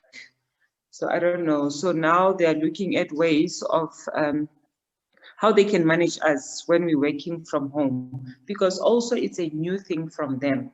Nobody anticipated COVID, and they don't know how to deal with managing people who are working from home. That's my input. So it Can I say goes back something? to trust. Yes, go ahead, Milka. Go ahead. I think one thing that worked when I asked for the rights to work from home before COVID, and that was when I was back in Nairobi. And what worked was having a dashboard, which I shared with my boss regularly. So you can see what my objectives were and how far I am on them. So it's very objective. There's no gray area. This is what you want me to achieve. This is where I have reached on it. And on a regular basis, like on a monthly basis, I give feedback. Then I'd go into the office and give the feedback physically. But I worked a lot from home before COVID, before I came to South Africa. And it took about maybe 6 months for him to build the trust that even if he's not seeing me, that I'm delivering. But once he saw that the work that he asked me to deliver on is actually being delivered on, then he lost that barrier of thinking that you'll take advantage of not being in the office. Beautiful, beautiful, Milka. You hit the nail on the head. That's exactly what you do. You show them, you deliver, and you provided proof, right? That's exactly what you did. You provided proof. They can't query the proof.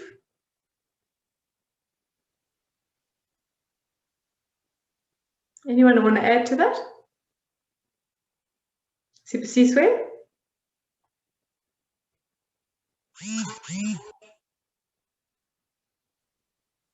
Mbali, did you want to say something?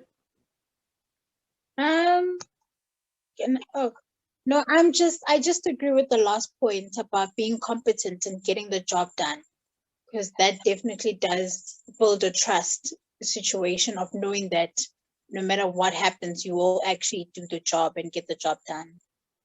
Absolutely. It's true. I think the only way we've been able to get our work done is just trusting one another and getting things done. That's how even the boss doesn't need to micromanage us to ensure that we're getting our job done. So there's a level of trust and also a level of responsibility, and you also feel valuable because you know that, okay, I'm actually disciplined enough to do the job. And don't you find there's a lot more communication, Bali?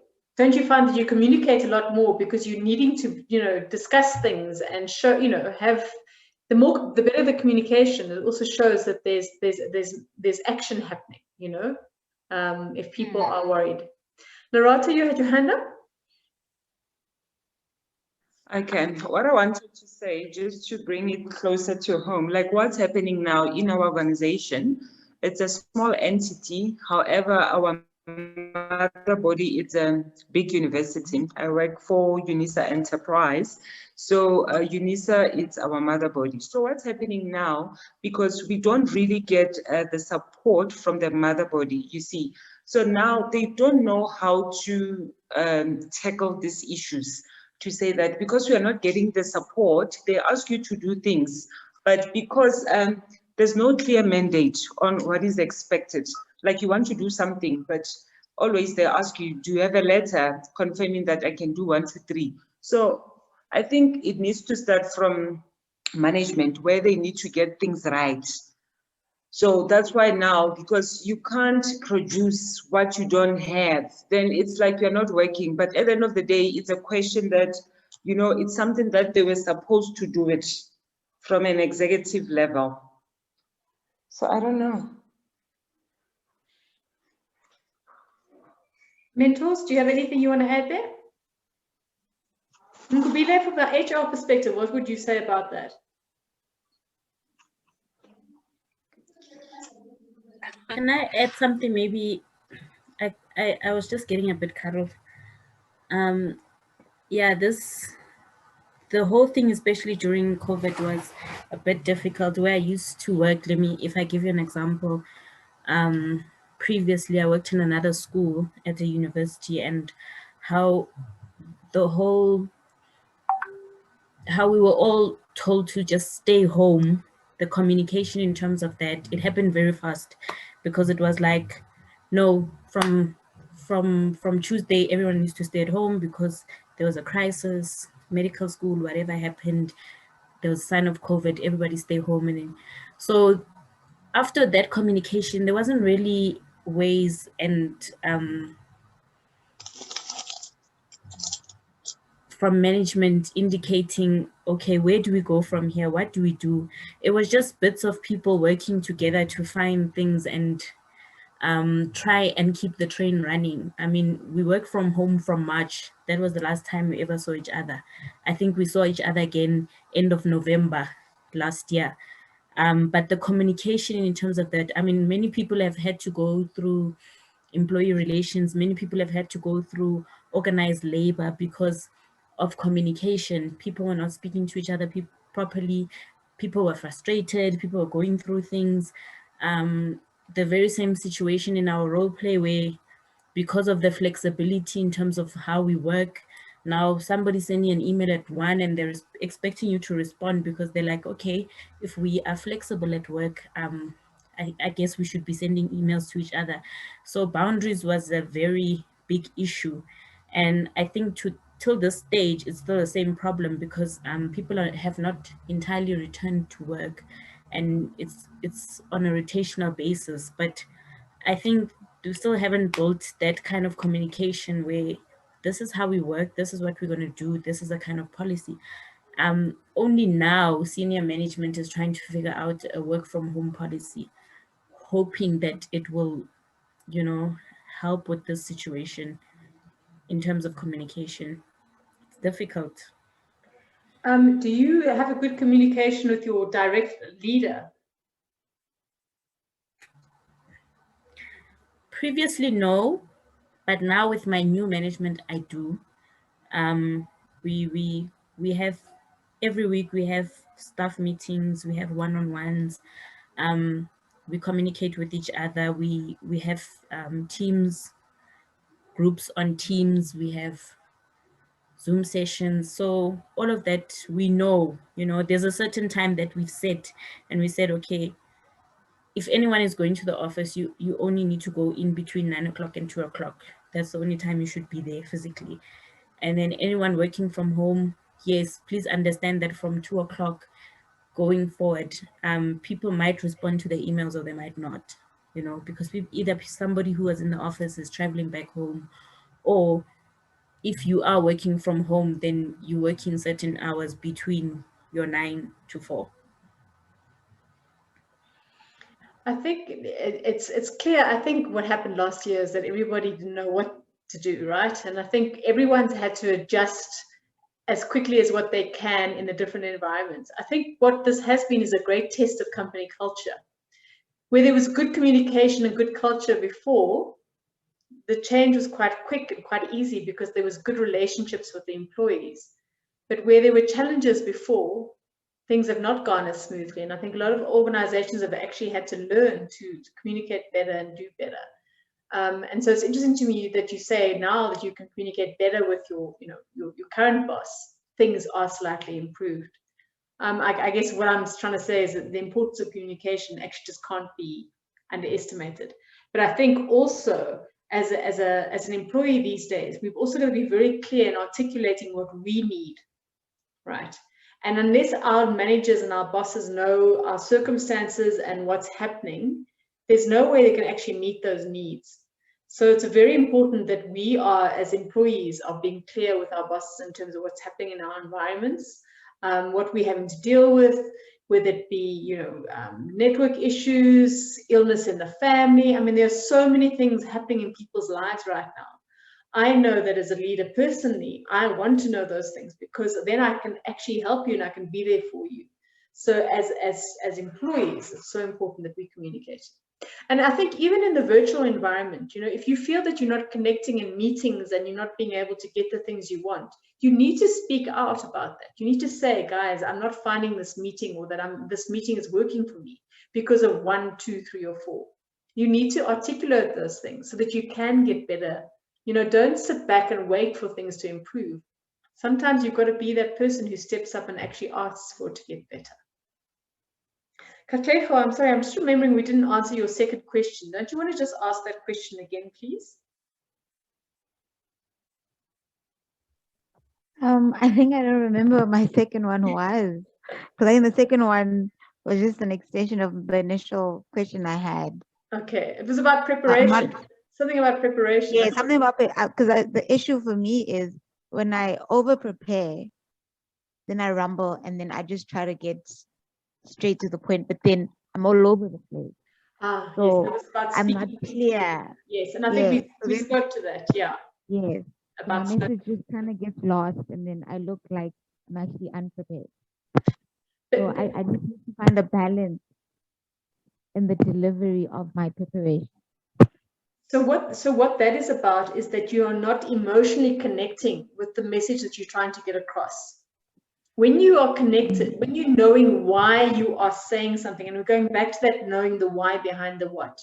When you know why you are saying something and you can form a connection with that, there's something you believe in, there's something that actually drives you in wanting to say that, you will find that you will actually deliver that message better. When you haven't emotionally connected, you're just saying words on a page. You're not actually bringing that across in a way that people can connect with it. I can believe that. I think I do tend to do that. Yeah, no, there are certain parts I don't particularly enjoy, so I guess I just do them for having to do them. But I guess, but definitely, I think you're definitely correct. Cool. Ladies, anyone else have anything else they want to talk about in terms of what holds them back from communicating well? Any other challenges you face in terms of communication?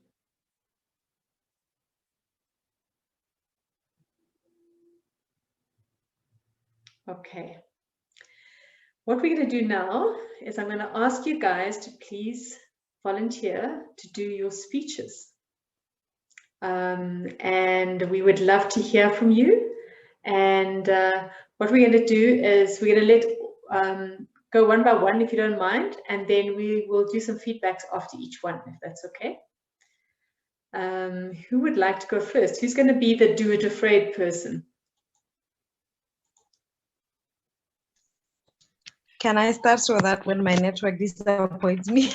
Yes, At go least I'm ahead. done with my speech. Go ahead, Yeah, my okay. Camilla. Okay. I have to switch off the camera because I'm moving around looking for network. No problem. But here goes my speech. A day ago, a friend and I were talking about the recent topic. Hello? Yes, carry on. You were talking about a recent topic? Okay. A day ago, a friend of mine and I were talking about the recent topic that has been trending about bullying. And she started sharing her experiences with me about how she was bullied into depression at work, to a point where she had to take prescription pills and was recommended to take time off. What caught my attention was when she said the doctor asked her to see a psychiatrist. But on her own, she decided against that because she said she's not mad. My cousin, on the other hand, has had episodes where she cuts herself and her family hasn't even noticed this. I only noticed this because of a picture that she had uploaded on WhatsApp, and I noticed the scars in her hands. And that is when I realized that she had been cutting herself. But she begged me not to tell the family and that it was a thing of the past. The problem is, although she's not cutting herself right now, she's living off the bottle. Every day she's either having a bottle of wine or a bottle of beer. Another friend of mine, after losing his mother, breaking up with his girlfriend, who's also his baby mama, getting involved in a car accident, started seeing a psychologist, but he soon stopped doing that because he felt it wasn't working for him. If you ask me, I'll say that he was never open to the idea, hence I never expected it to work. By now, I'm guessing that you figured that I'm talking about mental health and when to know that you find that you need help, that you can't do this on your own. As for me, I knew that I needed help when my body and my mind started giving up on me. I was always tired. My mind would often doze off into the land of the unknown. I had not healed from so many issues. I hadn't healed from death in the family. I hadn't healed from the issues that had been around the family from a young age. And over and above everything, I was in a season where I was in a relationship which I knew was not working for me, but wouldn't let it go because at that point I felt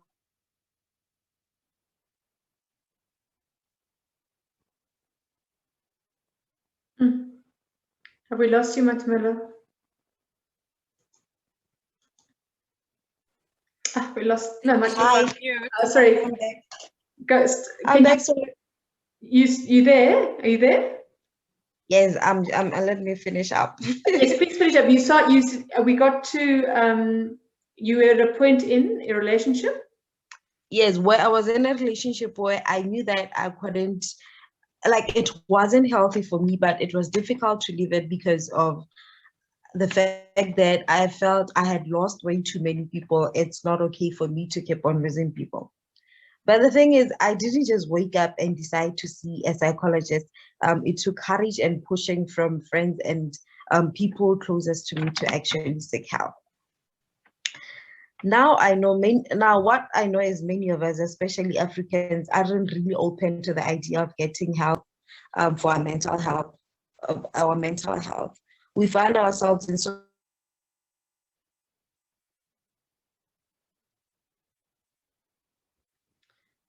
You cut off it. We found ourselves.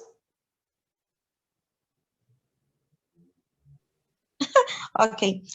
We find ourselves in situations whereby we know we are not okay, but we think that people who seek psychological help are actually mental cases. And today I just wanted to remind us that nobody decides to wake up and have a mental issue. It just happens, and it can happen to anybody. And how we treat people going through such matters a lot. And how we view it also matters even more because it is what will determine whether we seek help. Should we find it ourselves in a place where we need to seek help? Yeah. Thank you.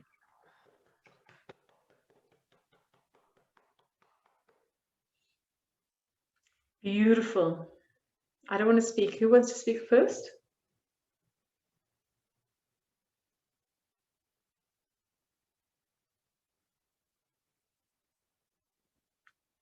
Milka? Is it feedback we're giving, yeah? Yes, yes. Yes. I think that she told a fantastic story. So she got that. She captured my imagination. And the topic was clear from the beginning. When it was more than one person, this is about a general problem in mental health. That it was very clear. And it was, she mentioned her story. She spoke about her values and how she took action. So she made a call. The call to action was to actually see the doctor herself. Yeah. So persuasive and so vulnerable. So beautifully persuasive and vulnerable. And it's a vulnerability that leads to the inspiration, right? So beautiful. Maitumelo, thank you. That was so, yeah, what a wonderful way to start our session. Thank you for your vulnerability. And thank you for sharing that with us. We really appreciate you. Thank you so much. Wow. Beautiful, beautiful. And so relevant for right now, hey? So relevant, sure. So beautiful. Who'd like to go next?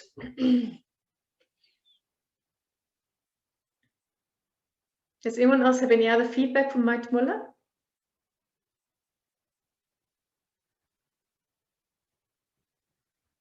Okay. Mbali, go ahead. Yes, can I also switch off my... We wanted to get cameras, man. We want to get your camera. It's fine. Go ahead.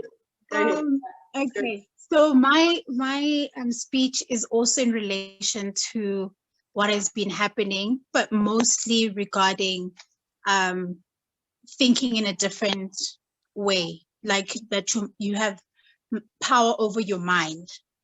So for me, my topic is change your thoughts and change your life. Positive thinking works as equally as negative thinking, but in the opposite direction. Our thoughts are what create our reality. When you believe that you are capable of achieving something or overcoming adversity, you most likely will. So many things happen beyond our control. So many of us are stuck in negative self-talk where we truly believe we are not good enough or we cannot attain our dreams or that it is too late to become. However, what we forget to realize is that on the other side of negative thoughts is the ability and opportunity every single day to change your thoughts so that you can change your reality. Changing our thoughts and the practice of reframing negative thoughts into more positive ones can help us remove limiting beliefs to look for more positive moments that we might otherwise miss. My desire and hope is that we find ways to help ourselves from being paralyzed or feeling stuck, but to create new perceptions for our realities, to strive for daily wins, to engage in people, things, opportunities that contribute to a more positive outlook about ourselves. It is okay that where we are right now does not fit the vision of the perfect life. Today, I ask that each of us takes the time to work on reframing our negative thoughts and self-talk. In order for us to support our own journeys in changing our thoughts, our only control lies in limiting anything that is negative that we read or see or hear, as well as focus on expressing gratitude and what can be associated with showing gratitude. Visualize the outcomes that you want to experience and focus on what you want. The only way we are able to create our visions is through building resilience in ourselves. Thank you.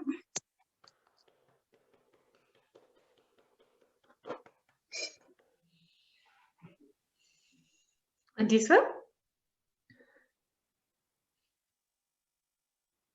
Hi, was that Mbali speaking?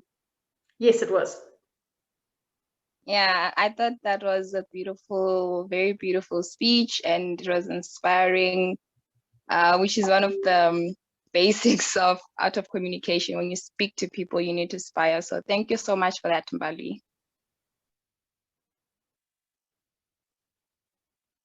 Who else? Simpiwe, do you want to give some feedback? Yeah, sure. I really love the fact that she gave practical solutions to how we can go about this positive thinking and how we can create our relation, our reality using our perception, just by shifting it. Yeah, it was a lovely delivery, and well done. Anyone else? Mbali, for me, I think the simplicity of it, you kept it very simple terms, and that gave it the clarity, right? And I love the way you went from thinking about the current situation through to what we need to do to maintain it, through resilience and those principles that you need to apply to actually stay in that frame of mind. Very inspiring and beautiful. So thank you very much.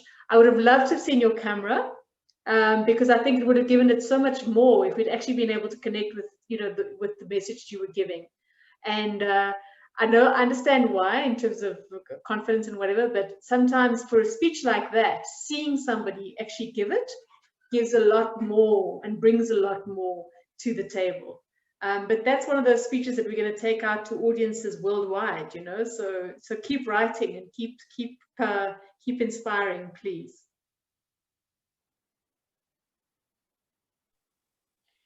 Okay, who wants to go next?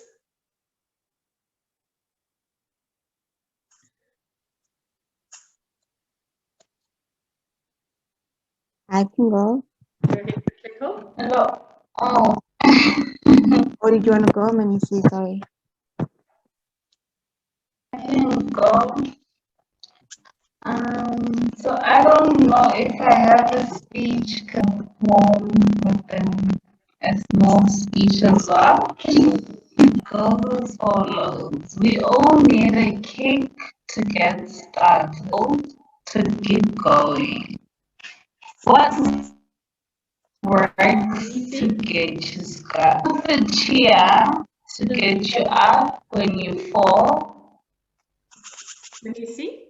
Can I ask you to start again? Yes. Have you got earphones in? Because we're getting a lot of static. We can't hear you properly.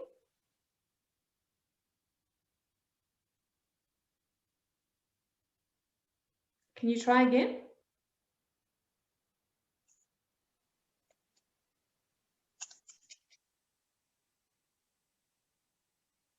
Please try again.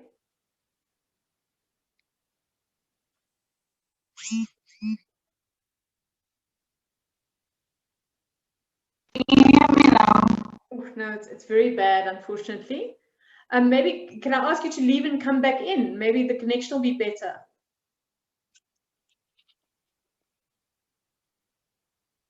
Please come back. Okay, Kakleho, do you want to go in the meantime? I can. Thank you. So mine is actually, it's not a speech per se, it's more the poem route. I'm not a poet, not by any stretch, but it's one of the things I like to do. I'm happy when I'm, so yeah, here goes nothing. Do I march to the beat of my own drum? But what is my drum? Is it the smoky raw tone of the saxophone? Or perhaps the earthy drum that weighs heavy on my soul? But no, wait. What about the mellow extensions of the piano chords? What is my beat? She sees me, she hears me, she speaks to me in praise, sorrow, joy, and love. She runs through my body and settles with the day's mood. She lets my hands sway gracefully in the air to the rattling sounds of the tambourine. She lets my feet stomp aggressively to the punchy sound of the electric guitar. She centers my being as she resides in my soul. My heart vibrates in time to the beats that cause welcomed chaos.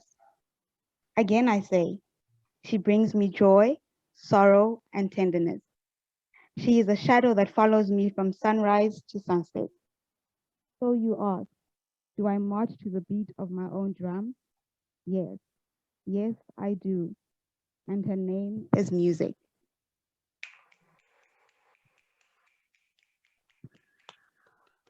Yeah, it was under 2 minutes, but Beautiful, absolutely beautiful, and so beautifully read as well. That was beautiful. thank you. Wow. I practiced slowing down. And you did.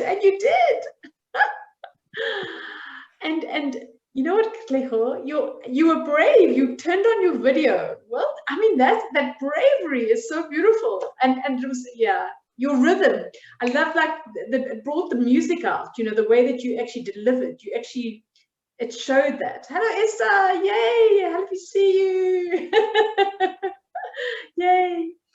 But the one thing I wanted to say is just one thing, is how you introduce yourself in saying, I'm not a poet by any means. That you've got to be careful of that language of I'm not this or I'm not that, because you set an expectation when you introduce something like that, because it was amazing and you completely contradicted that. So be careful of the language you use about yourself by saying I'm not this or I'm not that. You are a valuable member of your team. Okay, you are a valuable and a beautiful poet. So don't ever run yourself down in terms of what you bring to the table. You are amazing. All right. I'm sorry. Anyone else have feedback?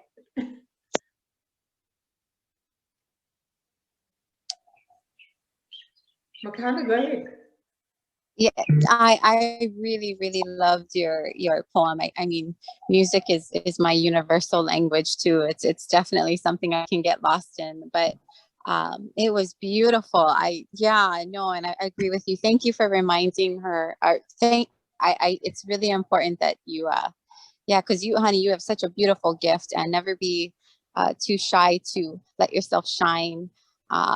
Yes, thank you so much. Made my day. Love the poem. Thanks. I'd love it if you shared that poem with us, actually, if you don't mind. I would love to share it on the group with us, and then I'll share it with the mentors as well, if you don't mind. It's just beautiful. It's really beautiful. I'll do that. Anybody else? Any feedback for Kleho?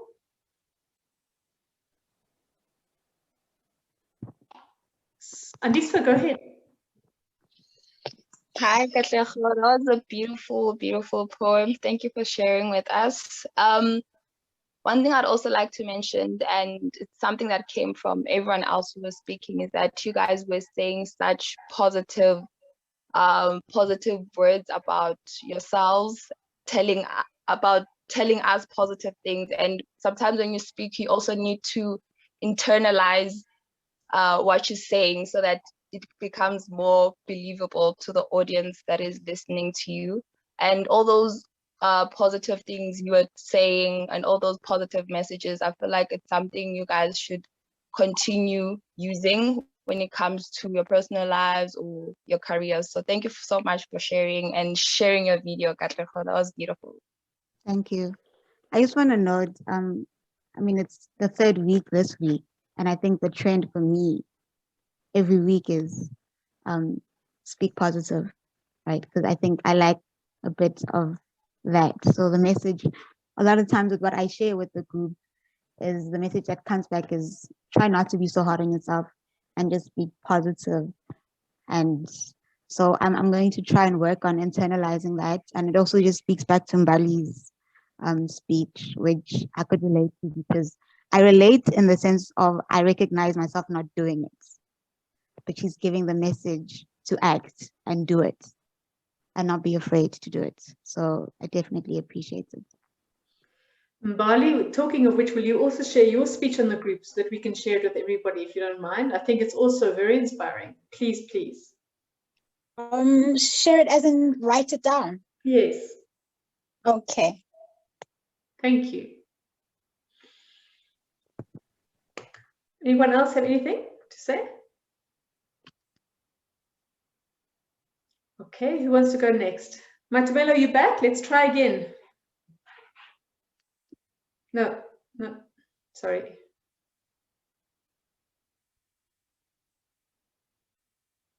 Who was struggling with sound? Sorry, I made a mistake, not Matumelo. It was Manesi, and she's still struggling to come back. Sorry. Okay, who would like to go next?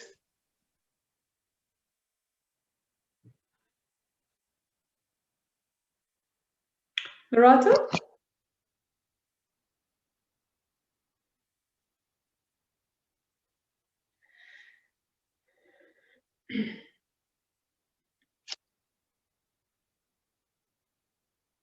Anybody else? Have any other poems?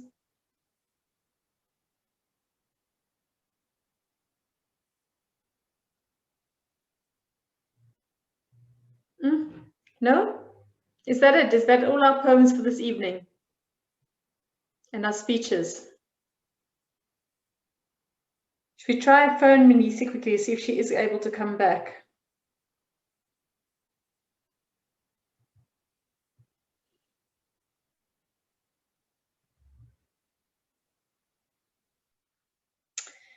Ladies, anyone have anything they want to add? We've still got lots of time. We've got some time. I'd be interested to hear any feedback or anything else that you'd like to add. Ah, here's Lorato.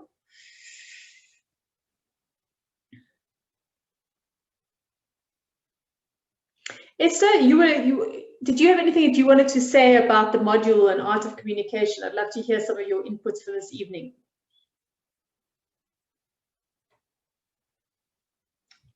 You on mute? You on mute? Esther, you on mute?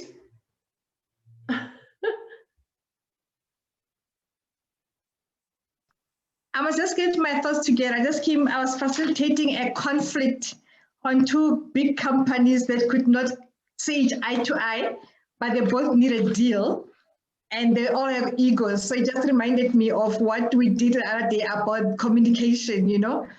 And for me, it was like more egos to say, look, do you want it or don't you want it? You know? Yeah, but I just want to gather my thoughts a little bit.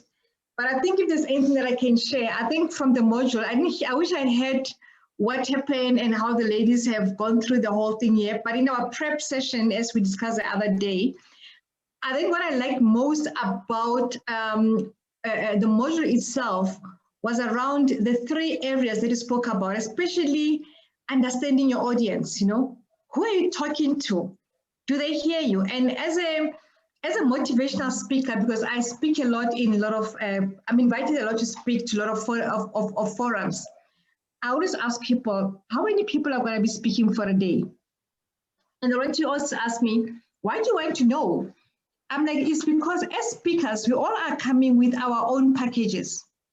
But if as speakers, you're not aligned to know what message are you sharing, you find that whatever that you want to say, the first speakers already touched on, or you all are saying the same thing, if not even conflicting each other, because you also don't even understand the audience. So for me, that one element, it talks around understanding the audience that you are addressing.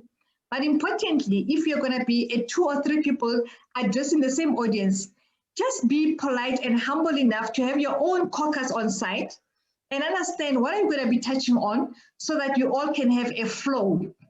And this is the importance and the power of communication, to be able to have a flow of the message, because no one is going to say I'm better than the other. So I think for me, when I listen to understand your audience, I said, but there's another part of it that says, if we share a podium, let's understand the message that I'm going to put together or put across so that we can all say the same flow, but in different, tones maybe. Yeah, that's what I can share for now. Thank you. Esther, I loved your story about the egos in terms of the communication that you're trying to manage in your conflict management. We had 2 excellent role plays earlier, And one of them was just about ego, just two egos speaking at each other, and they couldn't come to any. I mean, you must see a lot of that in your day-to-day activities. And how do you manage those egos? What are some tips that you could give in terms of how mentees could deal with people with egos to get them to come to the table in terms of negotiation? That's a good question, Val, and it's something that if we can all understand, I think the world will be a better place. There's a book called not Egonomics, but Egonomics. And that book, it talks about the egos in the boardrooms, where you find that people in the boardrooms or in a corporate, they bring egos more than anything else. But to answer your question, you have to always choose to be a bigger person. You have to always choose to step up or to step down. And the only way to deal with it is about your EQ, your emotional maturity. And you ask yourself a question, is this really worth investing my emotions in? In your own way, you can be you always are arrogant in your own way, in your own skin, but choose to be arrogant to say, is it really worthwhile my energy? That's number one, what I always do. Number two, what am I going to benefit out of this one? And number three, if it makes you feel good, fine, then feel good about it. But always that I know is that at the end of it, I'm going to win it all. Because at the end of the day, the way that I'm going to come across is going to say to people saying that, who was a bigger person here? And, you know, I shared with the team initially that I was retrenched. I thought I was the smartest executive, Black woman. And when that happened, first thing that came in was that I must address the egos here. It hurt me, it was painful, but the question was, how do I deal with it? I need to come out bigger and smarter. And I continued to stay in the company because I knew they needed me. I still gave them my service. And they always asked me, at the end of the 3 months, they said to me, Esther, there's a corporate dinner. We want to do a dinner for you. And I declined the dinner because I knew it was just egos, people managing their egos. And I said to them, if I have to go for dinner, I'm going to drink a glass of wine and I'm going to cry. And I'm going to say things that you're going to remember me in a bad way. So I'd rather not have dinner. But I think the long and short of it is that because I have already gauged the audience and I knew they did me wrong, but I said, I'm going to walk out of here a bigger person. And and colleagues, I tell you now, everybody says to me, they look up to me up to this very day to say, how did you do it? Because you choose the battles. You choose what you want to win, but you choose how you want to be remembered. But importantly, you say, if I'm a true leader, I'll be the one that switches off the light. The captain of the ship, when the ship is is going down, you don't jump out first. You give everybody the vest, you give them all the safety needs, and you either sink with the ship or you survive with the ship. That's how we should manage egos. It's all about what is in there for you, what do you want to achieve, and how do you want to be remembered. Yes, it's painful. You go out there and try it out with the girls out there. But at the end of the day, it's you deal with it in a way that when you look back, you can say, but actually, I did it. That is, for me, how it worked out. Thanks, Val. Oh, so much wisdom there. Thank you. So much wisdom. Mokihana? Yeah, no, thanks. Thank you for sharing that, Esther.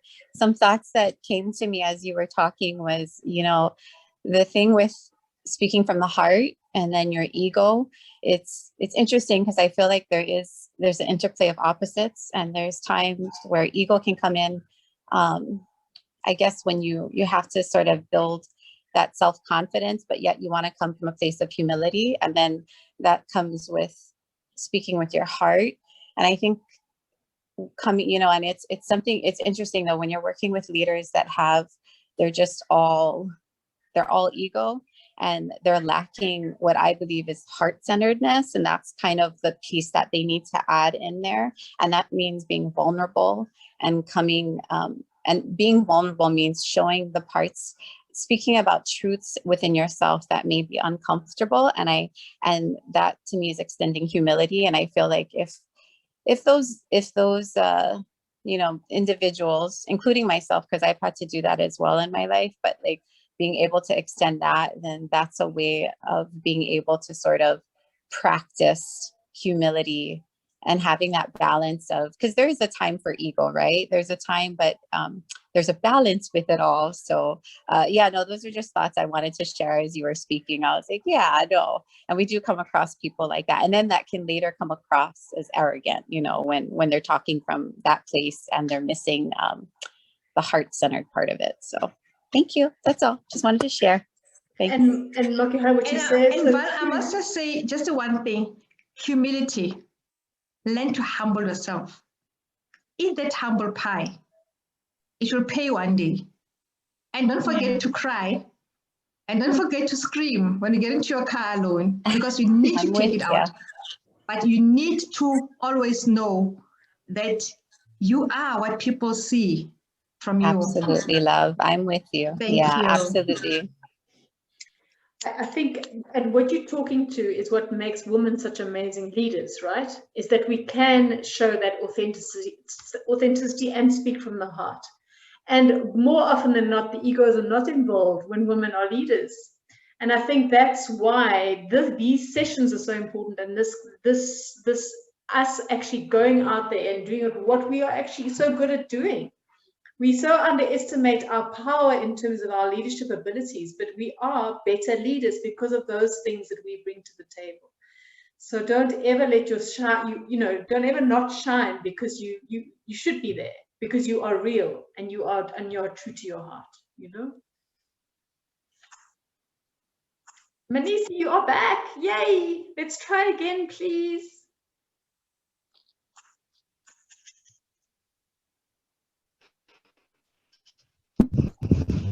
Yes, I am back. Can you hear me now? We can hear you. All right, cool. So, I just wrote like a very short piece, like about the one poem there I like. So we all need a kick to get started, a glimpse of the pot of gold to keep going, a bit of cheer to get up when we fall. So what works for you? What gets you started? And what keeps you going? My personal kick, pot of gold, and cheer was served by Theodore Roosevelt. So I'm going to read this piece by Theodore Roosevelt about the man in the arena. It is not the critic who counts, not the man who points out how the strong man stumbles, or where the doer of the deeds could have done better than them. The credit belongs to the man who's actually in the arena, whose face is marred by dust, sweat, and blood, who strives valiantly, who errs, who becomes short again and again, who spends himself in a worthy cause, who at best knows that in the end of the triumph of high achievement, and who at the worst, if he fails, at least he fails while dealing greatly, so that his place shall never be with those cold and timid souls who neither know victory nor defeat. So this is my personal kick, served by Theodore Roosevelt.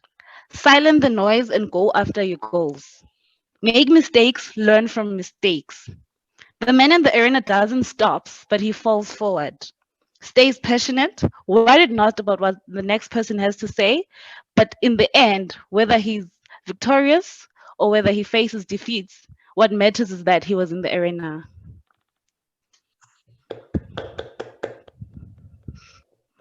Please, can I have all of your speeches? Beautiful, Manisi. Inspirational, clear, persuasion. You've got it all. You've got it all. So beautiful. So beautiful. And so beautifully read as well. Thank you. Wow. I'm so glad you came back so we could hear you properly. I would have hated to miss that. Anyone else want to add?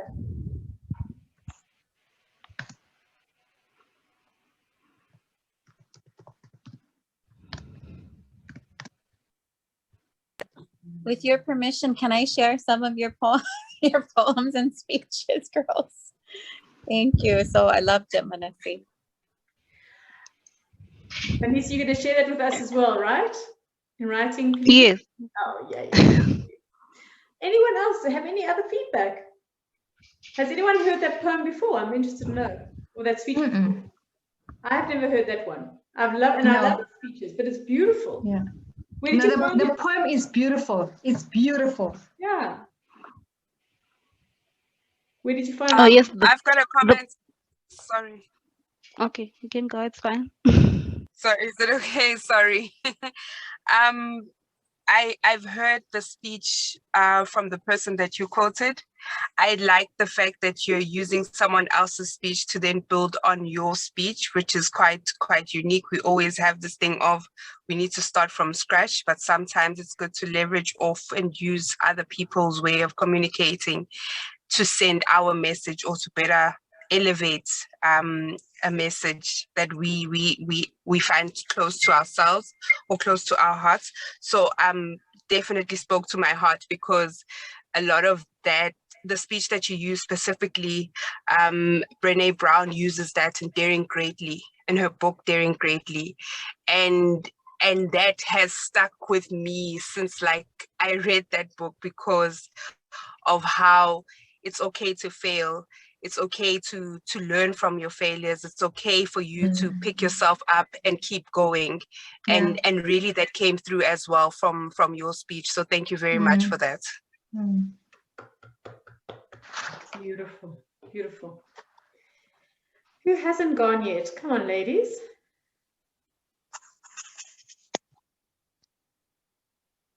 Who's next?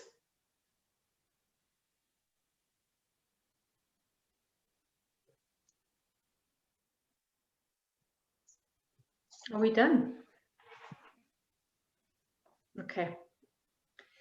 So I want to talk to something quickly that is important in terms of the brief for the speech. The brief for the speech was to speak to something that you were passionate about and that you cared deeply about. And from session 2, you know, we talked about who were your courageous leaders and why did you identify with them? And the reason you identified with them was because they had traits that you aspired to or that you wanted to be like. And the same thing applies now in terms of these speeches. These speeches or these poems that you've chosen, they're speaking to something that talks to your soul, something that you're passionate about. And when you're thinking about what your mission is, and if you're struggling to think about what your mission is, think about what you wrote your poem about this evening. Think about what it is within that poem or that speech that is talking to you, that is taking you in a certain direction. Because it is those things that pull us, those things that we read, those people that we see, those are the things that kind of lead us to the place where we are meant to be. So whatever it was tonight that you heard that deeply resonates within you, when you're thinking about what you're going to do in your future in terms of your mission and where you want to go and what you want to achieve, it's lying in that direction. It's lying in that direction. So I just want you to think about that just for 30 seconds or so. Let's hold on a moment.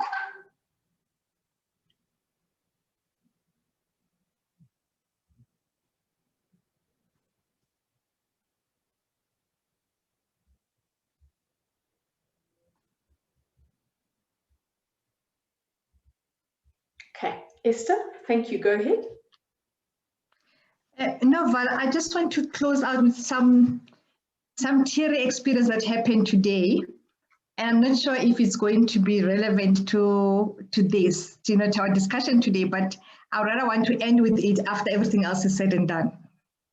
Okay, I'll let you, can I give homework and then you can close out? Is that good? Okay, cool. Yeah. So homework for this session is, as normal, please to complete the feedback forms. And then we will have another video for you to watch. I want you to try and practice your art of communication principles this week. I want you to see you out there doing what you need to do in terms of the framework. And I'm going to read them one more time for the last time. So it's clarity, persuasion, inspiration, which is your foundation. It's knowing your audience, your why behind your what, knowing your story or telling your story, and then making a call to action. And then for next week, we're going to be talking, not next week, in 2 weeks' time, we're going to be talking about negotiation. So I want you to think about things that you've had to negotiate for that have been difficult, like tough things that you've had to ask for, and you maybe didn't get it right, or maybe you did. We're going to do some role plays in that session as well, so your mentors are going to reach out to you for that. But that is the homework for next in the 2 weeks' time. I just want to say thank you, ladies. I know it was a small session this evening, but it was a beautiful session because you all came, you were all present, you showed yourselves, you showed up, and you brought yourselves to the table in every way, shape, and form, and you were vulnerable. And that is what makes you leaders. That is what makes you leaders. So I say thank you very much. I am very grateful for all of you, and I'm going to hand over to Esther to speak us up. Okay, thank you, Val. I guess what I want to share is just an experience that happened about 4 or 5 o'clock or so, and talk about leadership. Back then, when I was one of the executives in a Sasol Oil, and we decided to have a youth day, and it was 16 June. And I said to my team, you know, let's do a youth day differently, because as we know in South Africa, 16th June was a day when we had to, well, back then in 1976, it was associated with getting rid of Afrikaans and this and all of the political things there. So my boss said to me, what do you want to do? I said, let's look into the future, 2020. So we're going to get youth, the youngsters in the company. They're going to choose roles that they're going to play, and they're going to talk about the future, them in the future, seeing themselves in the future. And why I'm sharing this is because then I got a call at about 3 o'clock or so. One of the ladies who was actually one of my assistants then, and is about like more than 10 years back, said to me, Esther, because I play golf, we're having a youth day, June the 16th. We are asking for people to come and play golf, ladies. And you want them to choose 4 young girls. That's for a day they're going to mentor and talk about leadership and talk about anything else. But every year from now onwards, we'll have this golf day, and you're going to come back with your 4 girls that you played golf with and check what they are doing. And one of the organizers of this whole thing is a young guy who was in the group back 10 years back when we looked at the 2020, leadership in 2020. And at the time, he said he's going to be a CEO of this company. And he spoke about the old Esther who's now retired, and they were doing this in that way. And they were like looking into the future. The theme was about looking into the future. So the owner of the guy who's organizing this whole event is actually a CEO in this company. And he was a youngster back then talking about futuristic leadership. And he's lived all of those things there. So when I accepted, because I love mentorship, I love development, and I asked them, who owns this company? And they gave me the name. I said to them, tell the guy if he remembers that 15 years back, we spoke about leadership in 2020. And he spoke about him being as a CEO in 2020 and being visionary. So why I'm sharing this is that leadership, if you do it right, it can get embraced, or it can get entrenched, actually, that's what I'm looking for, into people's veins, into people's lives. And this guy said, please tell Esther that on the day when we give the prizes, I want her to go and stand in the podium and tell everybody what she did 15 years back when she was our HR manager, telling us to visionarize the future. So I think what we're doing now as mentorship, as leadership, as what we're doing now, we are creating the future that you may be blessed to live, to see the future happening in front of our eyes, or not to see it happening there. So I just thought it was something that, I'm going to be so excited and say, we did it then as a game. And 2020 down the line, it happened exactly as we visualized it. And one of the guys who was a CEO is actually a CEO in his own company. Thank you, ladies. Good night. So beautiful. Thank you. Thank you. We started it with what we were grateful for today, and we're ending it with your amazing, beautiful, grateful story. Thank you, Esther. Thank you. Ladies, have a wonderful, wonderful evening further.